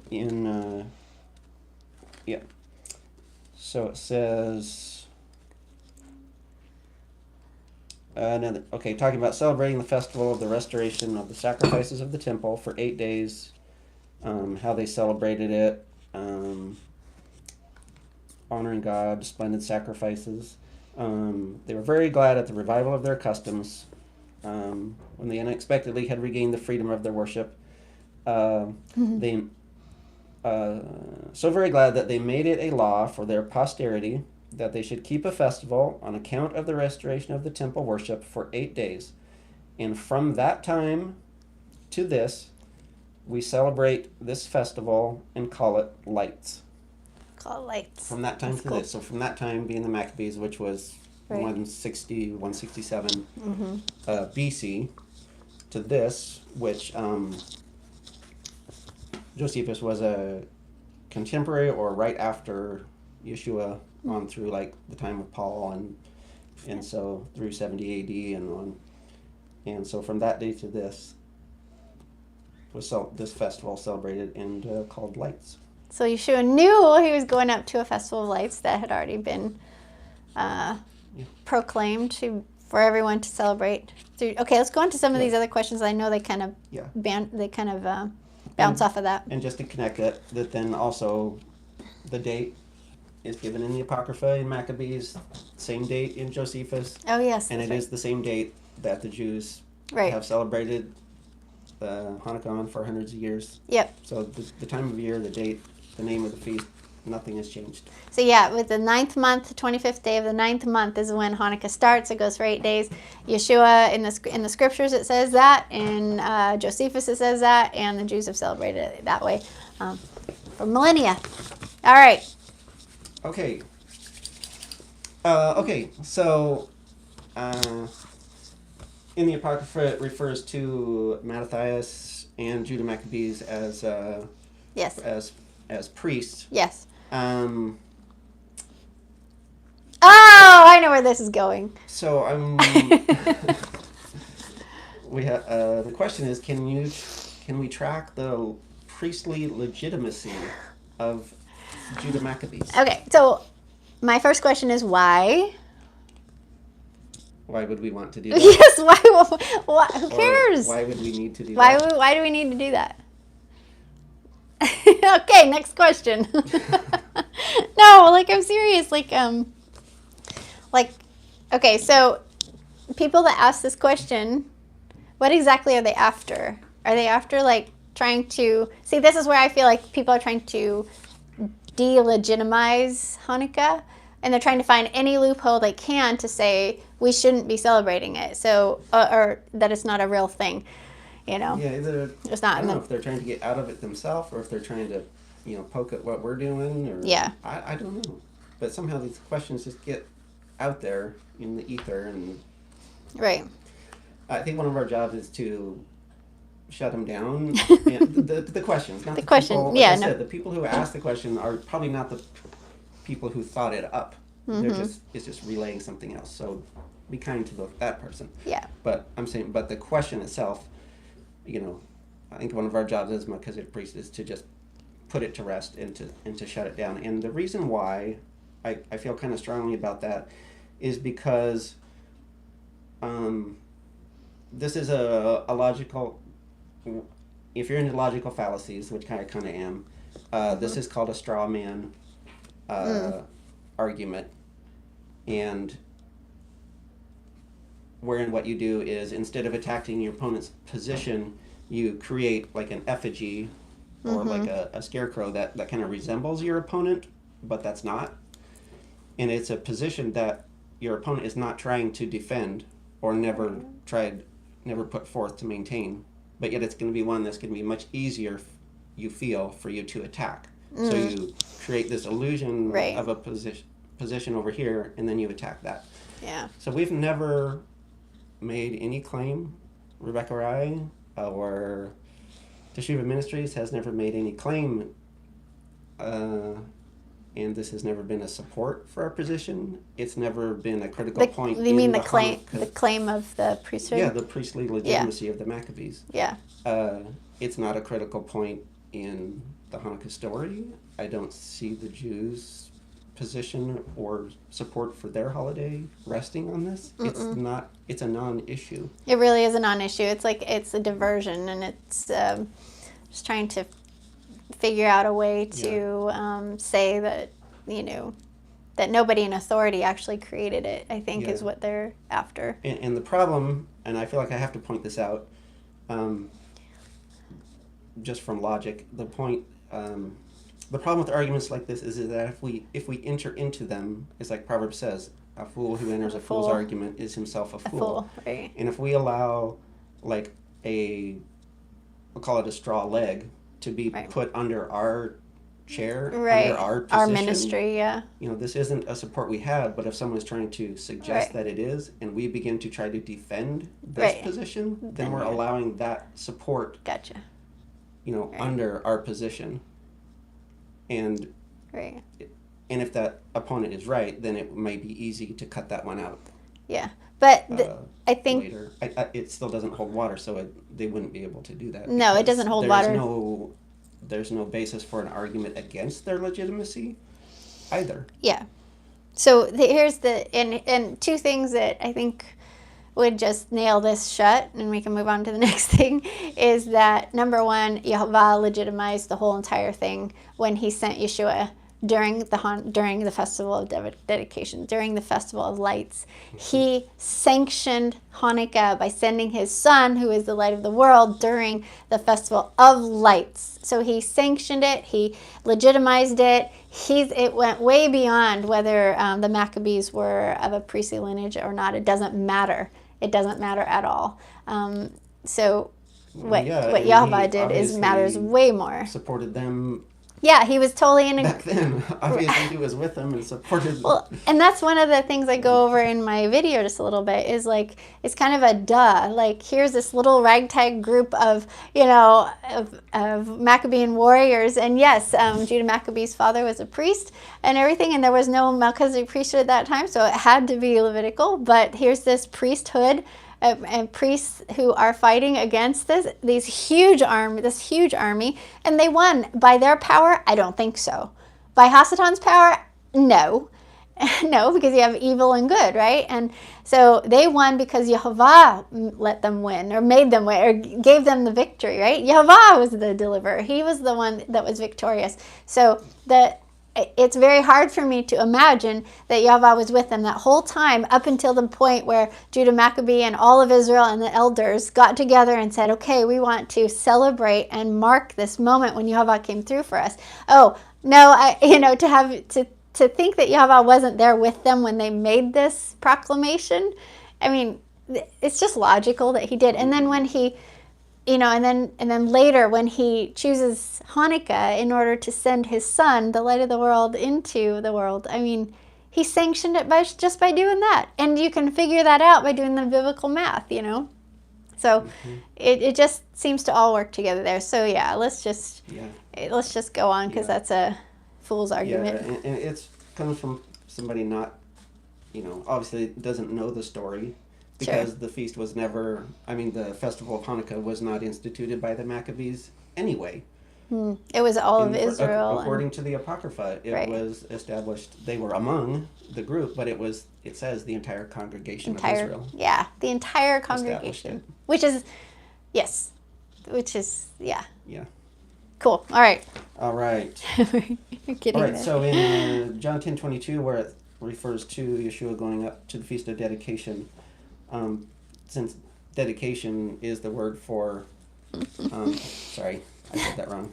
I wasn't listening. Hanukkah is the Hebrew word for dedication. Yes, there you go. how do we know that John 10:22 is referring to the Maccabean revolt, or the dedication connected to the Maccabean revolt, and not to other Hanukkahs or dedications found throughout Scripture? Yeah, because Israel was familiar with other dedications that happened. You have dedication yeah, protocol is yeah, took place a lot of times. so they were very familiar with Hanukkah. King Solomon dedicated the temple, and it took 8 days to do that, and that was at the first of the year. You have, the temple, the tabernacle in the wilderness. You have like a priest's dedication. You have a child, males, baby boys. So you have a lot of that. Yeah. But go ahead. Yeah, sorry, go ahead. But Ezra, he's not even a contender at all, because Ezra 6 at the rebuilding of the temple after the return from Babylon, and the dedication of that temple. So people Ezra 6. So again, it's people saying that when Yeshua went up to the temple, he was acknowledging the Ezra 6 dedication. Is that right? Instead of the I think they're saying, Hanukkah? how do we know it was the Kislev or Kaslo 25 Kislev. Yeah. Festival of dedication, and not some other event commemorating some other temple or altar dedication? Okay, for one, Ezra, when the temple was dedicated with Ezra, it was dedicated in the 12th month, the third day of the 12th month, and this is not the third day of the 12th month. When Yeshua actually went to when he went up to Hanukkah, it was during the feast of Hanukkah, or the feast of dedication, which was Kislev 25th, so the 9th month, the 25th day of the 9th month, and we have proof there with Josephus that says, that during that time they were celebrating this festival of lights for 8 days on Kislev 25th, on the 9th month, in the 9th month, the 25th day of the 9th month. And the chronological Gospels tells us he lines it all out. They line it all out there to show exactly where Yeshua was at what feast, at every single feast.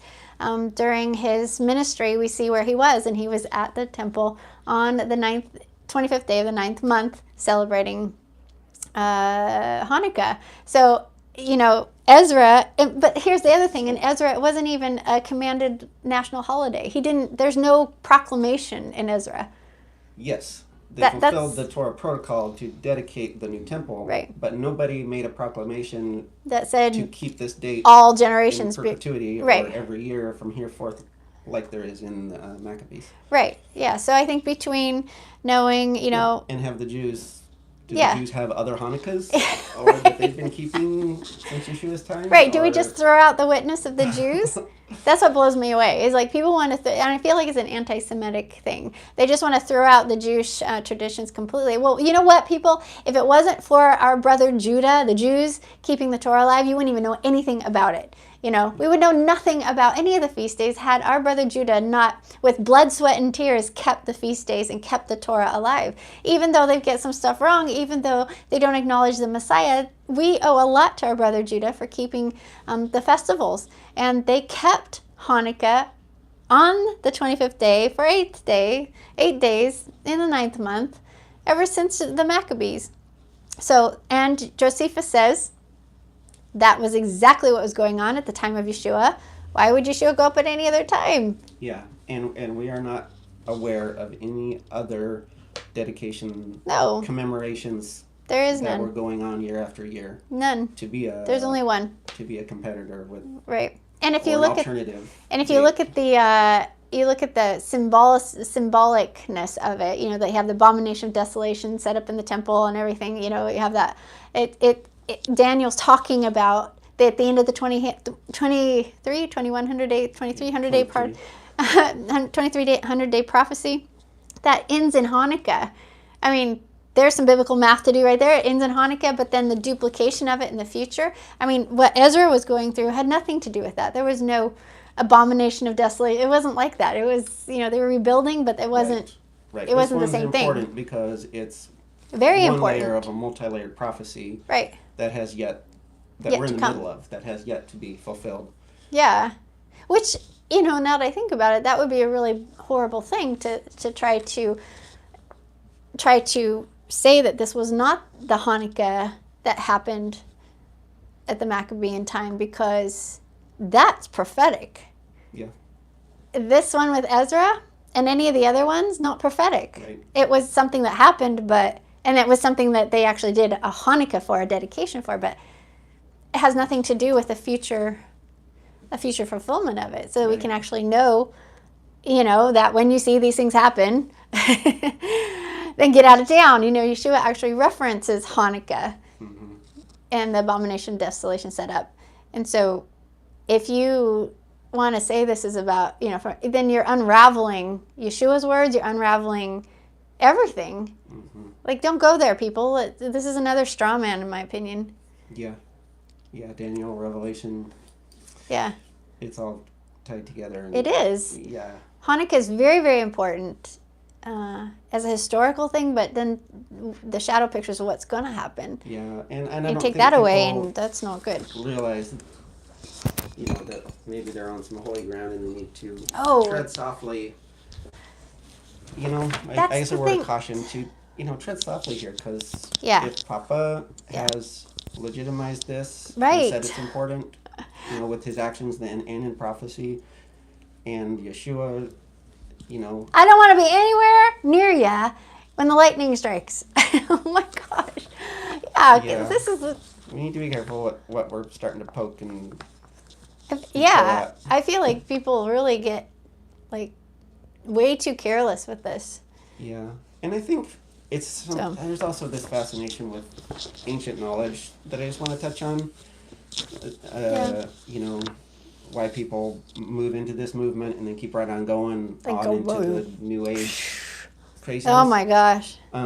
Is because of their lust or greed for knowledge, and especially the ancient knowledge. And so they start digging, which you have to dig to get some junk out of the way. Yes. And you have to dig down to get at some of the truths that have been lost for a time. Yeah. But when you hit the solid rock of Yeshua, then stop drilling. Stop digging. Okay? Stop drilling. Then you dig a foundation, you go down to the bedrock, right? Or and then you build a foundation, and then you go up. So right. Going up, people. You don't start digging tunnels and digging down into the mines of Moria, and where you find find the Balrog. A Balrog, and if you know what we're talking about. That's it's like the she camel and heat idea that Yehovah talks about. Like, Israel is a she camel in heat, and Israel can't knock it out. It can't get satisfied. Yeah. And that's part of this. And we've seen this so stinking much. So if you are new to this journey, I'm just going to give you a warning right now. If you are new to this journey of repentance and Torah and living in the feasts and festivals of Yehovah, and you're so thirsty for understanding, and that is fantastic. And you're going to go through a process of where it's going to feel like a fire hose of new information and things that you've been lied to your whole life, and you're going to get all this, and you're going to be mad and you're going to be happy all at the same time. So you're going to do a swing of emotions and stuff, but you're also going to be so thirsty, and you're going to there's going to be a time when that fire hose kind of stops. It doesn't go on as a fire hose forever. Now, there's great things and pearls, I call them pearls, that come with the feast, and I think you can explore the feast, and we're going to till kingdom come. I mean, I think that what Yehovah and Yeshua and the Rock have done is just so amazing that we'll never tire of learning, and there'll be more pearls all the time. But as far as the fire hose goes, if you are addicted to the fire hose, there's a problem, because you're just going to keep swinging, and in the end, you're going to swing to New Age. You're going to swing right through this, and you're going to swing all the way over to denying the Messiah. We've seen it so many times. It's not even fun. Okay, so many. We've seen it. 2 handfuls of times probably. We've seen it. And it's just sad. Okay, more than that. But it's just sad. It's really, really, really, really awful. Yeah. Just don't be a she camel in heat where you just have to keep, go ahead. Did somebody say something? Check this out. 7 arrows. Study like you love Scripture, not like you're out to destroy it. That's good. That's good. That's good. Yeah, that's really good. I do. Yeah, there's a time to put down the the idiot sticks, the pick and the shovel, and Yeah. take a rest. Yeah. Yeah, Van, you're drowning. So I know the fire hose we've been there too. The fire hose can be a lot for sure, but it'll get through, and then you'll be trying to figure out how to contain it so that you can share it with other people, right, Van? Yeah, that's the trick. Okay, I think we got just a couple more, and then we'll go through your list. And it's getting almost dark, which means Hanukkah's almost here, and our company's coming. Okay. Okay, we're gonna kind of breeze over the next one. It says, give a summary of how Daniel is connected to Hanukkah. So I think without going in and doing a show on that right now. Yeah. So you got references to. Yeah. It's because it's all connected. The Hanukkah story, Judah Maccabees, abomination of desolation, that Yeshua refers to in Matthew 24. Mm-hmm. That's referred to by the prophet Daniel, and it's all over Daniel. It's in 9, 10, 11, and 12, I think. Or 8. I think it's 8, 9, 11, and 12, something like that. Chapter 11 is all about it. Mm-hmm. Yeah, and then connected to Revelation, but I don't think we can really do a justice to that right here. No. I think there are so many great teachers out there that do that well. Yeah, so if you've gotten what you can from Rebekah's video, then... Jim Staley has great ones. Yeah, and then Rude Awakening has great ones. Has stuff about that. And, there's probably many more that we don't even know about. Yeah, but just realize that we're in the middle of a process of fulfilling a multi-layered prophecy, and it has not been completed yet. Yeah. Okay. Right. It's going to be. You're going to see it. And at that 3.5-year mark, there it'll be. The abomination desolation set up 3.5 years then till Yeshua comes. Okay. I'm going to ask you one more question. Then I'm going to pop out for a second. Okay. While you... Okay. Okay. Talk about the birth. You'll come back? Yes. Okay. Okay. So, so this one says, Hanukkah isn't in the Torah. So I'm not going to celebrate it because I don't want to make Papa mad. Oh my gosh, we hear this all the stinking time. If there's one reason why people thumb their nose at Hanukkah is because it's not in the Torah. It's not commanded in the Torah as one of the 7. So then they say, because it's not there, I don't want to make Papa mad. I'm not going to take on anything extra because, and I understand. I understand the thought there because it's like we've been lied to. We've been living in sin this whole time. Now we're finding the truth. We so don't want to be living in sin. So I'm not sure it's not in there. So I'm going to be a little careful. So I'm not going to celebrate that or Purim. And so they completely avoid these 2 festivals. And, okay. So here... I want to say, first of all, in a very simple manner, Yeshua celebrated it. Yeshua is our rabbi. So simply said, we're supposed to do what our rabbi did. And he celebrated it. And that's a simple version of my comeback. So I think I'm going to go on into, so basically that's my simple answer for that. But I'm going to go on and push into this just a bit. Okay, can Angel excuse me for just 1 second? Yes. Yes. What I am going to... Okay, so I'm going to say that to not celebrate Hanukkah is actually to break the Torah. Did you hear me? Okay, so I don't know. I get some emails from Truth Ignited, and I found his study and his argument for Hanukkah very stunning, and I wanted to just share because I think that it's true. I believe that I believe that to not celebrate Hanukkah is actually to break the Torah. Now here's why. Okay, it's very, very simple. Basically, we have learned now that Yeshua is the prophet that Moses spoke of, correct? So Yeshua is a prophet. Moses spoke of that. We must what? We must shema. Okay, we must obey. So what did Yeshua do?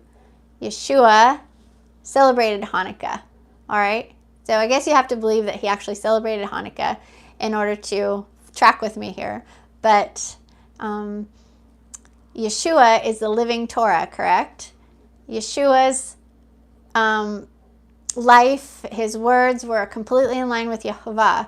So, but Yehovah said to obey Yeshua. So Yeshua, by his example, kept Hanukkah. So he is our rabbi. So if we're not doing what our rabbi did, then we would be not obeying Yehovah, for one, because he said to obey and Shema the prophet he was going to send. And we wouldn't be doing and obeying Yeshua because Yeshua actually celebrated Hanukkah, right? So in some sense, I can see it and go, wow, if you don't celebrate Hanukkah, you're actually breaking the Torah. All right? I also want to show you, like, and Isaac just left, but when he comes back, I'll have him read this. In Deuteronomy 17, I think it says 8. Deuteronomy 17, 8 to 13, it says, it actually gives directions on how to handle a matter that in Torah that's not really, really clear. And it actually go read it. It's really cool. Deuteronomy 17, 8 to 13. So basically, it says in there, if a matter's not super clear, then you take your matter to the priests that are in power at the time, basically. And at the time, it was the Levitical priesthood. So people would take their issue there, and then they would make a judgment on it. And that stood as if it was Torah, is what it says. Okay? But what we know now is the priesthood is in Yeshua's hand, right? So he is the Melchizedek high priest. So we take our questions to him, and he gives the final answer on it. So with this question of Hanukkah, do we celebrate it or not? Well, Yeshua is our high priest, and we go to him and say, it's a little unclear in the Torah if we're supposed to keep this feast or not. So what should we do, Yeshua? And, just by example, we can see he celebrated it. So basically, he has already given his verdict on it and said, yes, you must celebrate this because I risked my life to go up to it. I told you what this feast was about.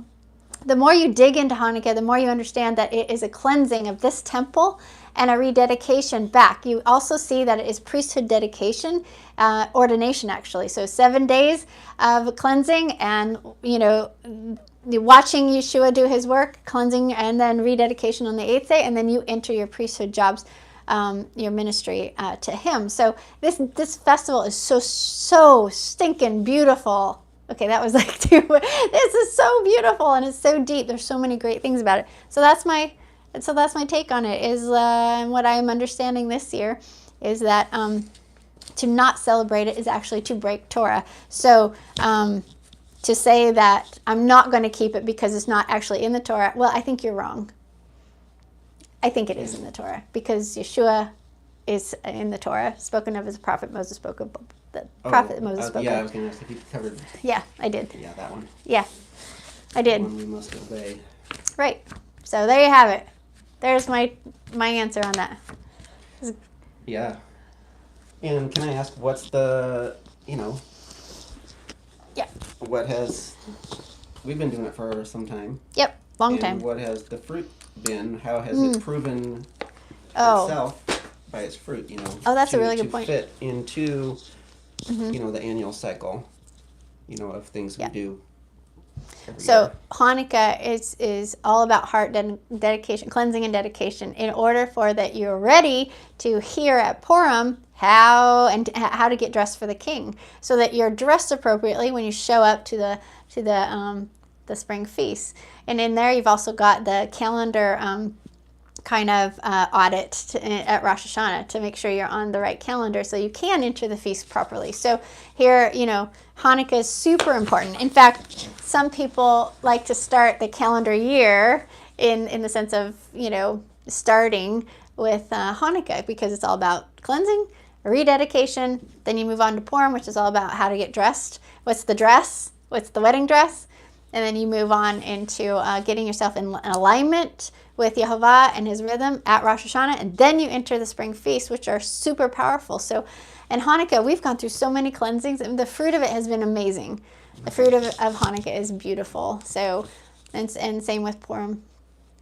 All right. Yeah, and it fits in so well. And it does. There's good fruit from it that we would not want to see you miss out. Good point. We won't want you to miss out on such a beautiful festival. Yeah. And commanded because our Rabbi Yeshua participated in it and spoke on it. All right. Oh, wait. I was going to let's look at these. And then we will. Melchizedek priests, our job is to recover that which has been lost. That's right. Clean it up and restore it. Right. And Hanukkah's roots are good. Right. Christmas roots, bad. Bad. We restore that which was. That's what we do as Melchizedek priest. That's his priest. Yeah. Yep. Okay. Bring that over so I can see. Okay. Or let me switch with you. Okay. There we go. Here we go. Okay. Okay, here we go. I just want to see what all these chats. Everybody's chatted. If you have a question, put it in the feed here. Comments. All right. Techia, Erica, Katie. Very cool. Hi, Sharman. Juliana. David. Ohio. Wow. From the Philippines. Benito. Wow. Hello, Benito from the Philippines. That was amazing. Man, what time is it there? All right, Van. Hello, Van. All right, Josie. Hi, Josie. To Hanukkah or not to Hanukkah? That is the question. Very cool. And Van. Hey. What? You're in the same time zone as Ali. Oh, really? As Australia? Yeah. Cool. Beth. Yes, you caught a live stream, Beth, if you're still here. Talked about that. Bob. Hello, Bob. Bob. Let's see. Hebrew worship is awesome. Yes, there's a lot. And I checked out Shay Soul Van. That was she's really good. I like her music. I like her sound. Her voice is so pretty. And 7 Arrows. Jody. Hi, Jody. Have you ever wondered what happened? 7 Arrows. I don't participate with in Christmas with family or friends. Very cool. Yvonne. It's nice to hear the truth being spoken. Yes. Is in Van. Christmas disgusts me. We are Rasa. Parents invite us over to come and eat with them. Is that bad? We talked about that. Tachia. How should someone handle when a set of parents wants to have a conversation, aka intervention with you because your father is an enabler and your mother's upset? Okay, wait. Let me read that again, Tachia. Interesting. How should someone handle it when a set of parents wants to have a conversation, aka intervention with you because your father is an enabler and your mother is upset? Okay, so the part about the parents, I'm not sure we have enough to go on to say anything about that. Yeah. But what if you just took the first part? When parents want to have a conversation, aka intervention. Probably say no, thank you, bye-bye.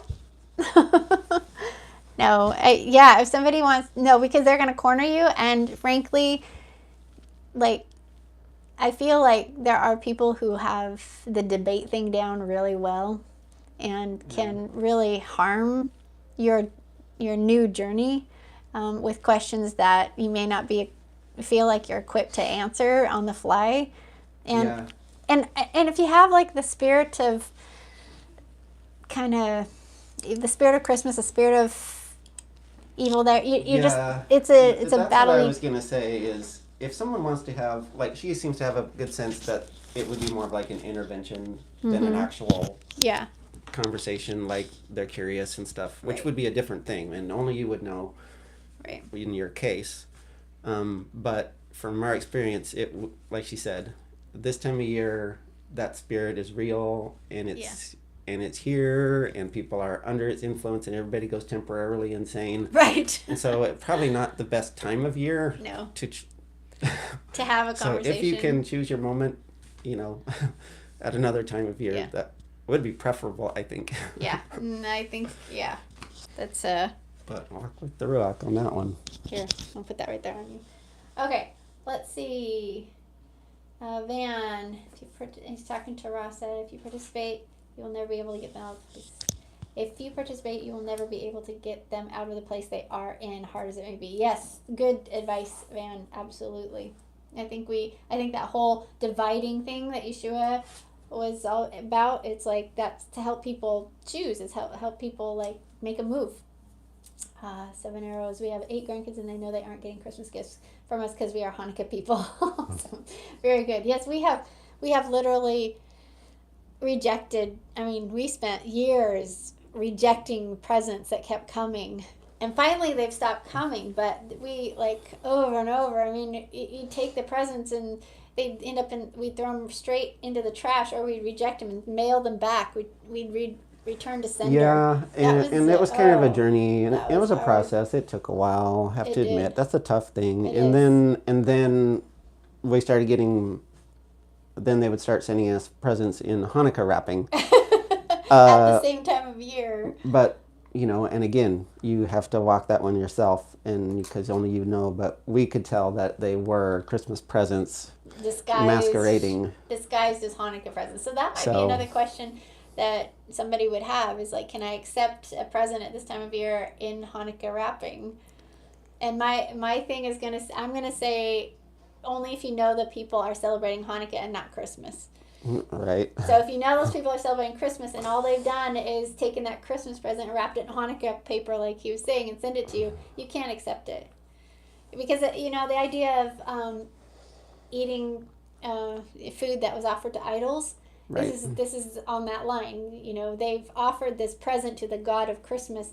You can't accept it because you're being set apart. So that's kind of... Yep. Yeah. I wish I had No, it sounded great. Oh, is that okay? It was on you. Okay. Go right ahead. All right, let's go on. Jamie, is the Star of David bad? Woo! Yes. There you go. It is. Yeah, do your research, and yes, you will find out that if you look in the YouTube, my YouTube playlist down here, you'll see a playlist called Study This. And in there, you will see a video about the Star of David, and it will just take you through the history of it.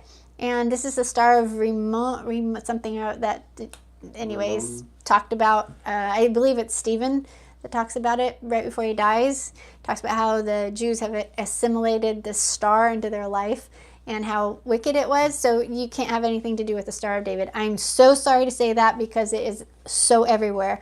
And this would be a much better image. The menorah, the 7-branch menorah. Oh, yes. Yeah, they can't see the branches, but that's the temple menorah. And is that true? That's really the only symbol that has not been tampered with. That's pure from beginning and has not been corrupted. Yeah.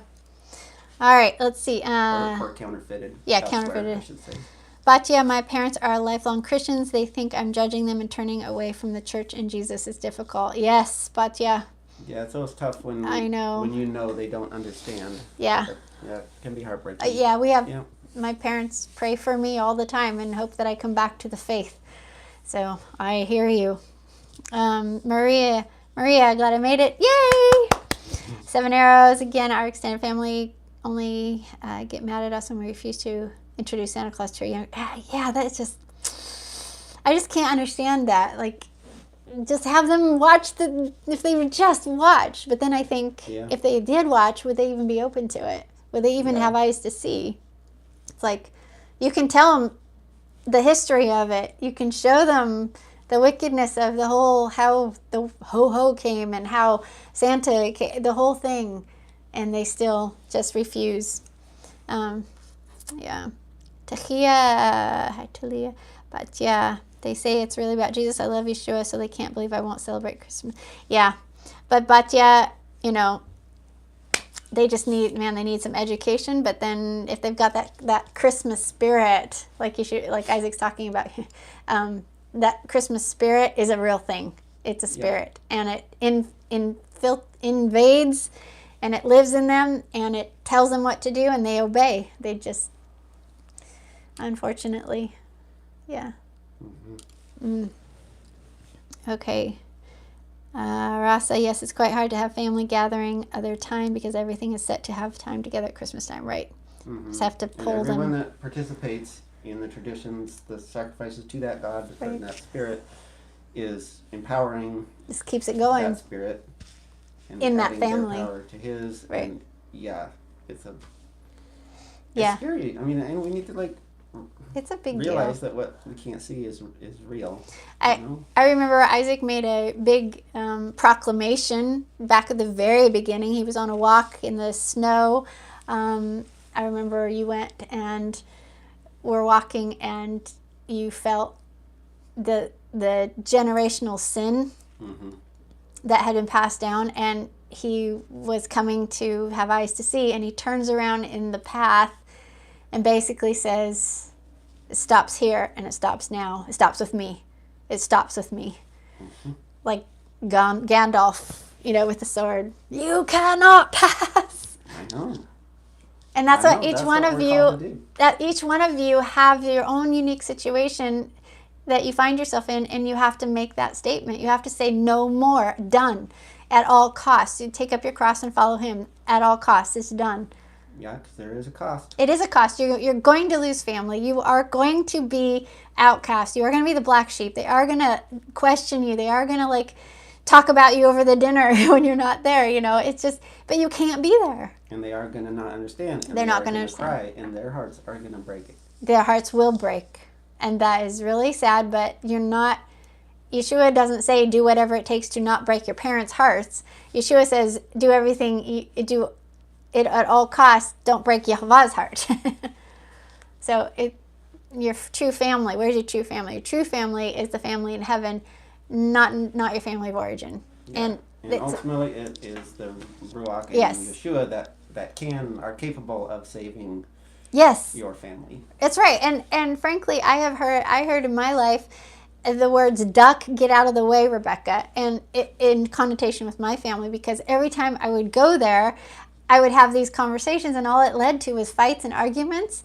And so he's like, get out of the way, Rebekah, because I can't do anything with you in the way. You're there, and it just revolves around this one, issue constantly. And so he's finally I finally did. I got out of the way, and I just go, Papa, you love them more than I do, so you're going to fight for them more than I ever could. So hopefully you can send someone to help give them eyes to see. So that distinction between families. Here we go. Your wife, Van, thinks you've lost your marbles. Oh, I'm sorry. Isaac and I came out together, so I don't know what it's like to have two in the same home that are at odds. Batya, yes, it's difficult. My husband is a nominal Christian, so he doesn't care either way. At least I can talk with him about these things, and he doesn't get upset. That's cool, but not being able to celebrate together. Batya, you are an Ezer Kenegdo. And an Ezer Kenegdo has power because you're the beauty to turn the head of the man, right? So you can turn in My Big Fat Greek Wedding, that movie. It's really cool in there. She says basically, the man may be the head, but the woman's the neck. And I can turn the head any way I want to.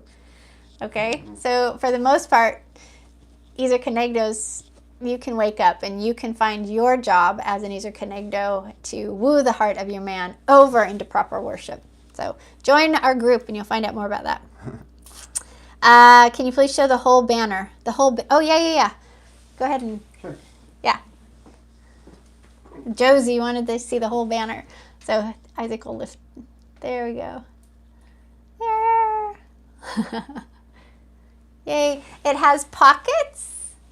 So right here are pockets, and in the pockets I have written our journals of our Hanukkah cleansings on different years.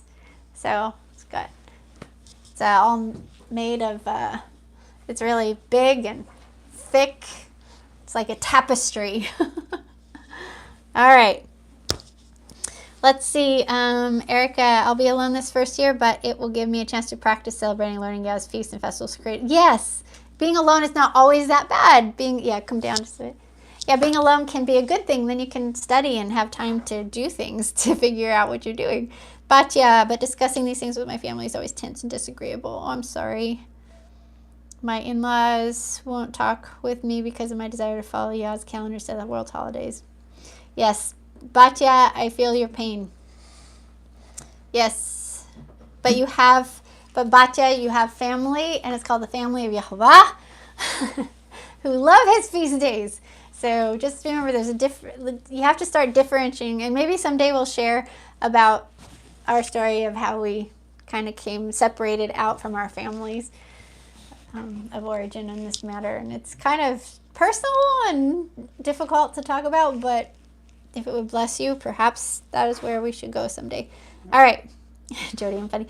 Erica, Yeshua the Messiah experienced rejections left and right. You prayed one-on-one with Papa Yah about it. Yes, they'll come around later, like in the book of Acts. Yep, if possible, the Rock HaKodesh will do it. Absolutely.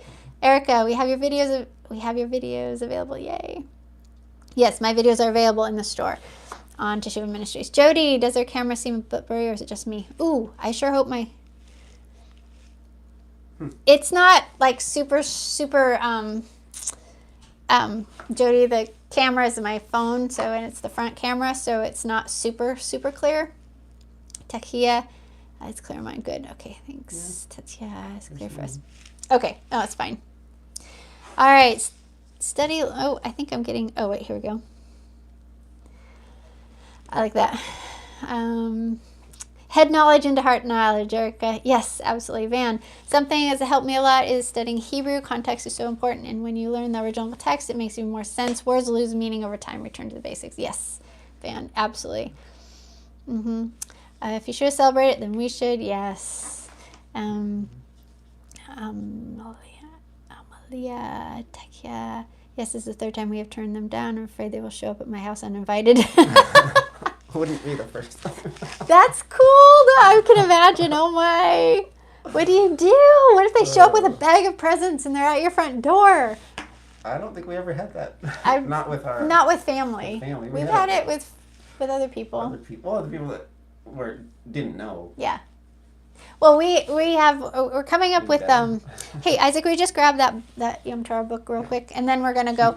I'm gonna show you what I'm working on right now. I'm working on feast handbooks, and right now this is the first one I have done. It's for the university for the biblical feast course. So this is a textbook basically for one of the feasts. It's hardback, it's color inside, it's beautiful. I'm working on the Hanukkah one right now, and I just ran into our journal entries. And we have a couple journal entries in there that are just pretty wild about our Hanukkah cleansing. So, yeah, some people did show up to our TV with a bunch of presents. And so we had to figure out how to maneuver through that. All right. 7 Arrows. Isaac, your book arrived yesterday. I'm diving in tomorrow. I'm thinking about making his book a little bit bigger because it's kind of small for me. I need some more margin. But anyway, maybe in the future. No, have fun. And I think we're done. My husband just asked me today if it was wrong to accept gifts. Yes, I hope you heard what I said there. Amalia.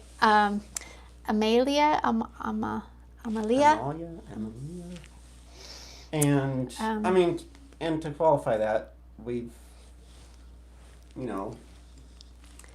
during a festival that's about a time of year that's about the heart for us, you don't want to be unnecessarily trashing someone else's heart. Well, true. So sometimes we have accepted and then gotten rid of them later, not opened them, and if somebody just showed up, like a neighbor that we hardly knew, and handed us something, then maybe it was just smile and nod and throw it in the trash later. Yeah, we don't look at it, open it, and then throw it in the trash. You take it like trash, like it is. And you throw it, and you don't open it, and don't open the card. And we've done that even with money we know has been in those cards. We know that they have included gift cards and stuff, and we still are. We were so we can't accept that. I'd rather have Papa's blessing than a $25 gift card to Target. Yeah, so you gotta walk that one, and not take every opportunity to bash someone over the head. But then you say thank you, and then. Bye, and then gotta walk that line. All right, so Josie just asked if I sell the banner. Actually, no, I don't. To make a banner like this would probably cost $1,000. It was a lot of work, and so no, I don't sell the banner. But I do sell the poster. and other things on our store. So if you need stuff for Hanukkah, then go check out the DVDs and the books we have and the things in the Rebekah Co. So anyway, I hope that blessed you. It is dark. It is the first night of Hanukkah. We're going to go down and light our candles and greet our guests that I think might be downstairs. I don't know. So we're headed out of here. Thank you for watching. I know that some of you are in different time zones. I don't know what time it is in your place, but thank you for being patient as we kind of go through this process of learning how to do lives. And happy Hanukkah. Yay! Happy Feast of Dedication. Happy Festival of Lights. And we're actually, I do want to mention next week, we're going to go live one more time. And I have giveaways. So it's going to be a Hanukkah special. I'm going to have giveaways next week for a YouTube audience. I have like one special giveaway, something that I'm making that I'm going to give away to one of my audience members or audience subscribers. So anyway, if you like this, click subscribe and click on the bell and help us grow our channel so we can get to 10,000 to get a merch shelf. That's what we want. And if you need a place to throw some offerings but for the end of this Gregorian year, then yes, we could use your help for sure. Definitely. Isaac is left work, so he could be here to focus on ministry. So we are at Papa's mercy. So if you feel the Ruach HaKodesh moving on your heart to help support us in doing what we're doing, then please do check out the links below on how you can support us and in big ways. All right, yeah. Shalom. I think good there's Hanukkah. Happy Hanukkah. Yay. All right, shalom. Bye-bye. I wish we had some music to play out. I know. Let me see.